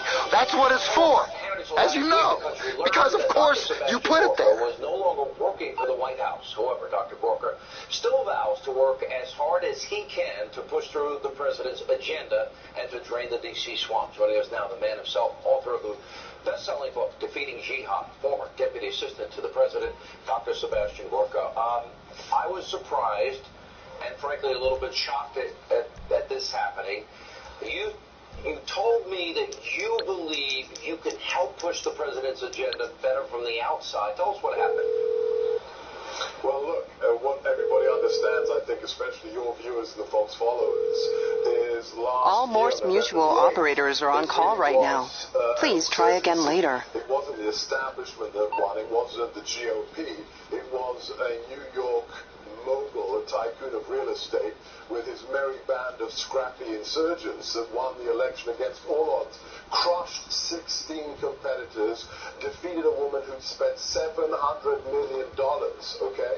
So when the inauguration happens, this small band of merry men and a couple of women enter the White House, and it's a hostile takeover, Sean, a classic hostile takeover. Well, explain. Most people wouldn't understand this, Dr. Gorka. I mean, I actually looked at some of the remarks. You're talking about bureaucrats, policymakers, and we see this freight is just in from Mexico, and it comes with a rather nasty-looking Mexican welcoming party.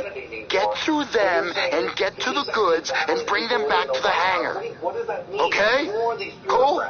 You mean Obama holdovers? It's not just Obama holdovers. I'm not going to fuel the panic intrigue because, I was the brunt of that as well as everybody else on the side of the MAGA train for 8 months. But the fact is, one of your Fox colleagues summed it up very well. They were talking about my boss, Steve Bannon, leaving, and they said, whatever you think of Steve Bannon, he would not have been at home in a Clinton White House. Absolutely. We have people in the White House who not only would have been at home in a Clinton White House, they probably would have been cabinet members. That's the reality. All Morse Mutual operators are on call right now. Please try again later. The lockdown speech by the president, the best thing I can do to support his agenda is to come out of government service and use all the tools available to a private citizen. And I assured the president on Saturday, after I resigned, that I am going. He asked me to support him, and I said, I'm going to support you 100% from the outside, because, Sean, it's about the long game. I know you mean that, and I will say this, that I've never seen a president have to deal with a leak a day from within its own government, or conversations with presidents and prime ministers leak. And if they don't stop that Hello, leaking, this is Pegasus Lifestyle Management. How can I help? Your beautiful new aircraft is waiting at our nearest airfield. We hope you're very happy, sir. The whole thing is the big story, Steve. Stay tuned. Did you say Steve or Sean? Sean. Stay tuned. Stay tuned. Thank you, Dr. Corco, and we'll have you on often. Appreciate you being here. When we come back, the FBI dismisses the Freedom of Information Act request for files about the department's investigation into the Clinton server scandal. Why? We've got the reason. It'll shock you. Also, brand new Fox News contributor Tommy Lahren, Geraldo Rivera, weigh in straight ahead.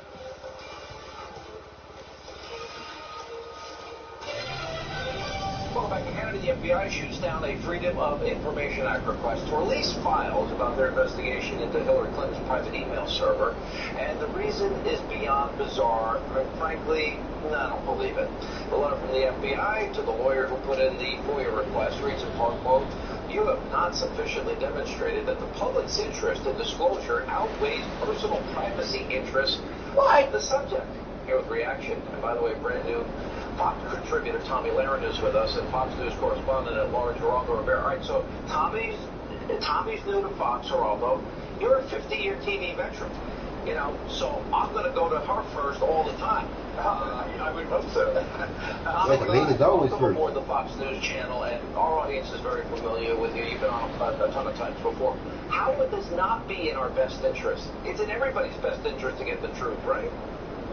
Well, of course it is. I think that the funny part of this whole thing is that her privacy somehow trumps our right to know. I'm sorry, when you use a private email on a private server, your privacy rights are out the window when you're the Secretary of State of the United States of America. You don't have privacy anymore. She chose to do this. This is on her, and I personally would like to know. Me too. Well, you're a lawyer. Subpoenaed emails. Now, you're also my friend. Let's say I deleted 33,000 subpoenaed emails. Let's say I decided to acid wash the servers and the hard drives with bleach. But let's say I took a hammer to my Blackberries and iPhones just to make sure they don't exist. And then I sent the FBI the other devices with no SIM cards. And I hire you to protect me. What's the first thing you're going to do? Probably give me a cake with a file in it because I'm going to need it, right?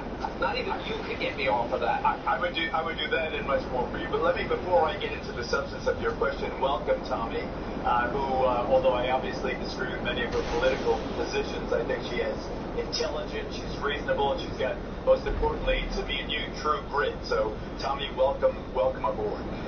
In terms of the substance of her answer and your obvious concerns, Sean, I think that this is a disaster for Republicans to get anywhere near this stuff. It has already destroyed the career of Jason Chaffetz, who led the charge. Trey Gowdy, who was a promising candidate heading for great things as maybe a senator from South Carolina. I think he's an afterthought. They were made fools of. Enough with Hillary's emails. The big yawner. The FBI has already considered. You don't believe in equal justice under the law. You don't believe, you want a two-tier justice system. I go to jail and she gets off the hook. And Tommy would go to jail too. You know, Sean, if she was going to go to jail, she would have gone to jail when James Comey, in the summer of 2016, announced that there was nothing criminal there but extreme carelessness. Oh. Enough already. Tommy, straighten this guy out. Tommy, you go after Geraldo. Take him on. Well, listen, I have some friends that spend a few hours in Benghazi would really like to know what was in those emails. They'd really like to know why she deleted that. So say that the public doesn't have a right to know or that we're not interested, that's a load of crap, number one. Number two, how about we make a deal? How about when the mainstream media stops covering Russia day in and day out, maybe we can drop the Hillary email scandal. But until then, I think I'm going to stay on it. 2 points. Number one, with all due modesty, I was almost killed in Benghazi, Libya. I know the turf pretty well, and I don't I don't take a backseat to anyone when it comes to that regard. Russia is another big yawner. I totally agree. I think this guy, Imran Awan, this is the guy that should check out as the possible colluder on the leaks with WikiLeaks. You know, the guy who worked for Debbie Wasserman Schultz. I think there is fertile grounds for investigation. Go forward. Forget about history, the sordid history and political history. Go forward. What was the DNC hiding? Why did Debbie Wasserman Schultz hire this guy now accused of... Who gets to delete emails? That are subpoenaed. All right, Tommy, welcome aboard. Geraldo, you're going to have your hands full in days and weeks after you see that. Tommy's going after you. My job just got so easy. Good to see you both. Tommy, welcome aboard. Good to have you. And when we come back, the Daily Caller exclusively reporting Debbie Wasserman Schultz, IT aide, who has been indicted by a grand jury, still has an account that is active on the House computer system. The reporter breaking that story, Luke Rosiak, here next. All kind of criminal shit going on, boy. Never feel.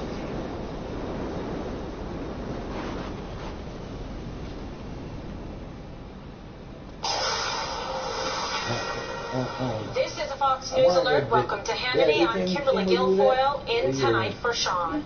Rescuers go door to door searching for Harvey victims in Texas as officials are getting a better understanding of the massive amount of devastation caused by the hurricane. So far, nearly 100,000 homes have been damaged or completely destroyed.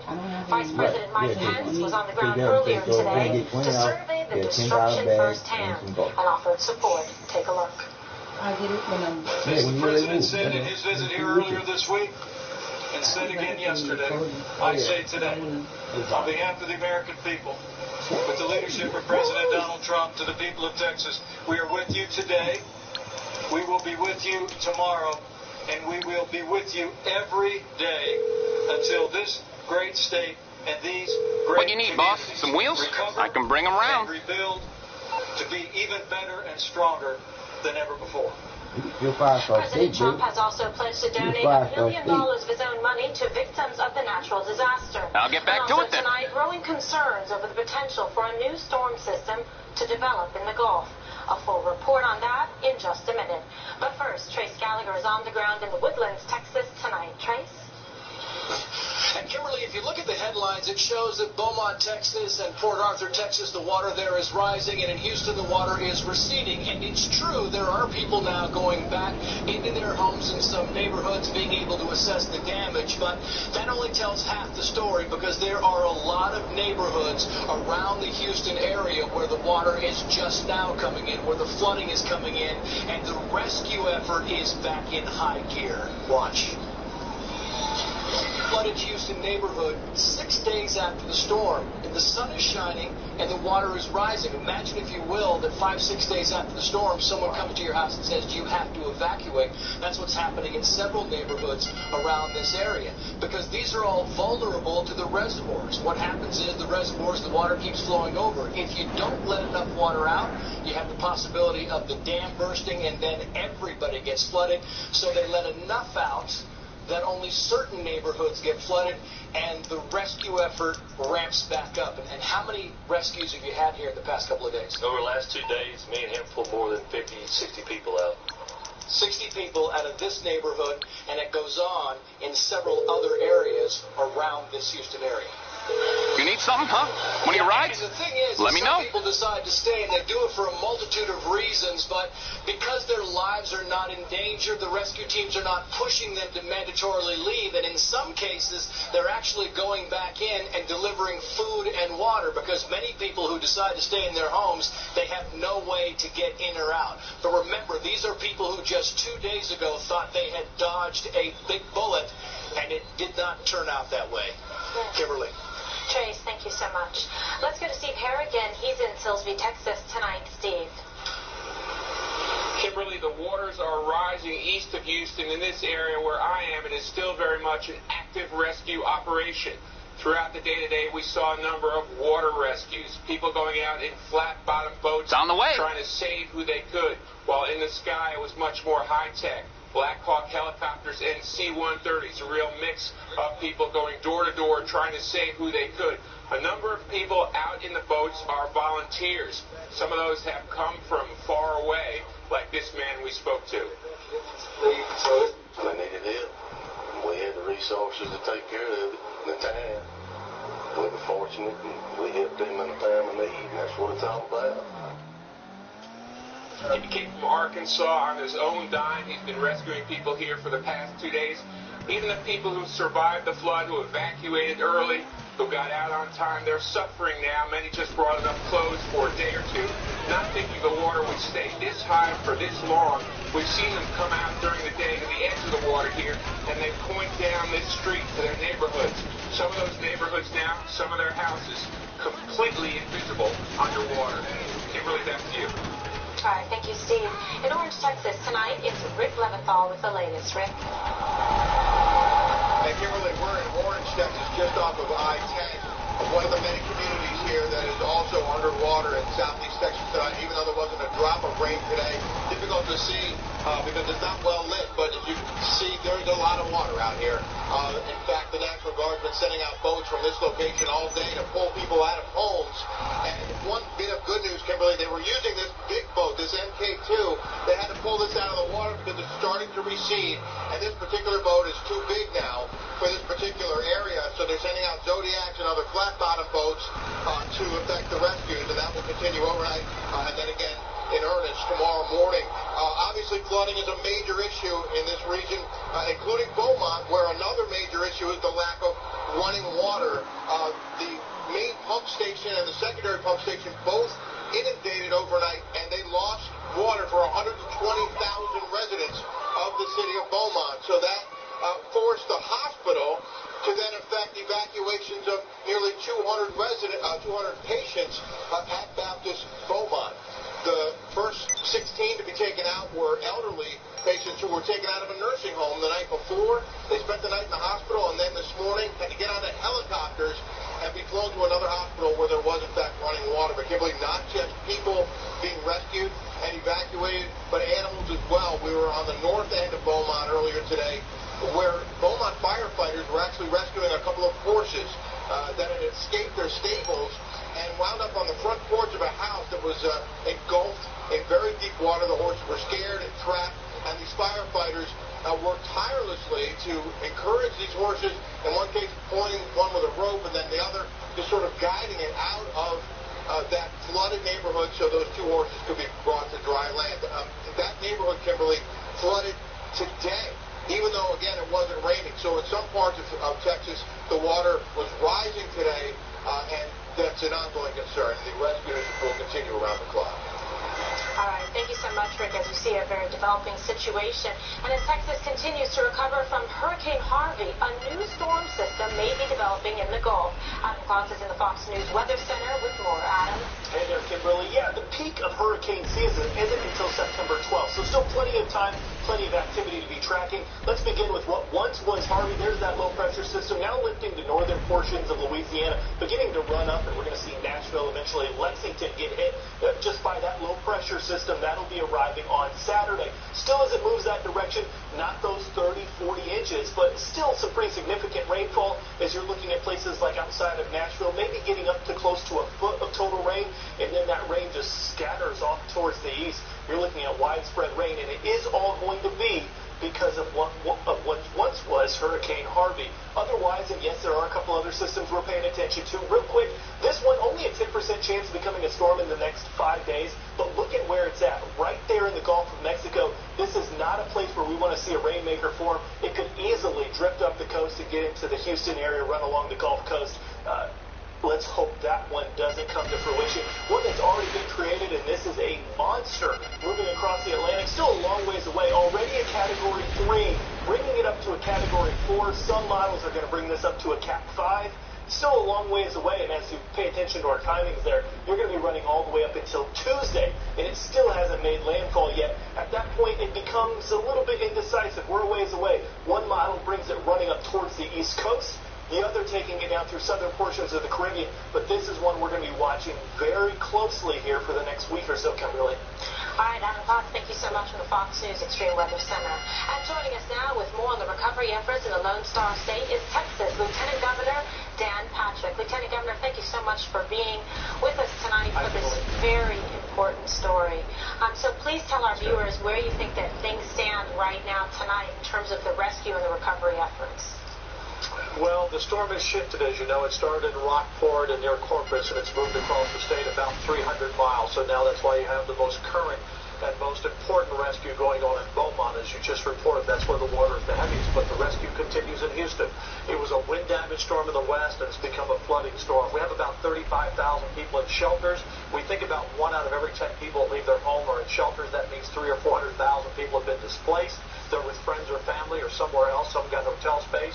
And then we have 14,000 guard troops deployed, so we have security and rescue efforts going on. And we have about 500 roads that are still closed. But I want to thank President Trump, who has been on this before the storm hit. We've gotten just tremendous cooperation and service from FEMA and the President. Governor Abbott is doing a great job in command. And I'll tell you what, Kimberly, we are Texas tough. And as the word from literature once said, the worst of times and the best of times. This is the worst of times for many, but the best of times by seeing the quality of the American volunteer coming from other states and the quality of the volunteerism of Texans. You saw that first responder swimming next to that horse. It's life and danger to save a horse. All these volunteers, we've had our own Dunkirk flotilla come in to save thousands and thousands of people. We'll never get the official count. I bet 10,000 to 15,000 people have been rescued, many by volunteers and our brave first responders.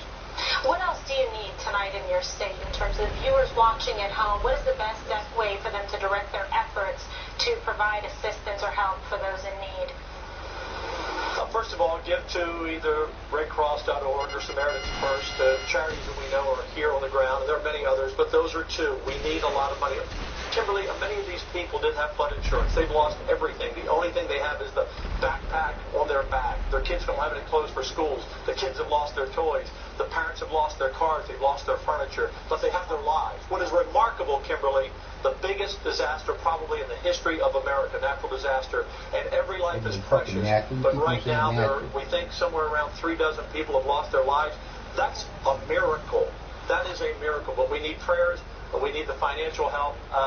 But remember this, Kimberly, right now, in a time when much of America was divided, they're all focused and helping Texas. And in Texas, there are no Republicans tonight and no Democrats and no black, white, and brown or moderates or conservatives. We are one Texas helping each other. Yep. Texas tough, will survive, will prevail, and we will lead to show others how to take on these types of disasters as we learn from this, as we've learned from disasters in the past. You know, certainly Texas really, truly a shining example to the rest of the country of what we can do when we come together, like you said. And President Trump, when he was there, echoing those same, comments and sentiments that you're sharing with our viewers tonight in terms of coming together. There are those that criticize and question the president's actions, saying that he didn't show empathy enough or that he should have gone down to hug victims of the ravaged storm area. But that also presents somewhat of a logistical problem when you have someone coming in like a president and shutting down areas where relief cargo delivered. Oh, look at us running like clockwork, a well-oiled machine.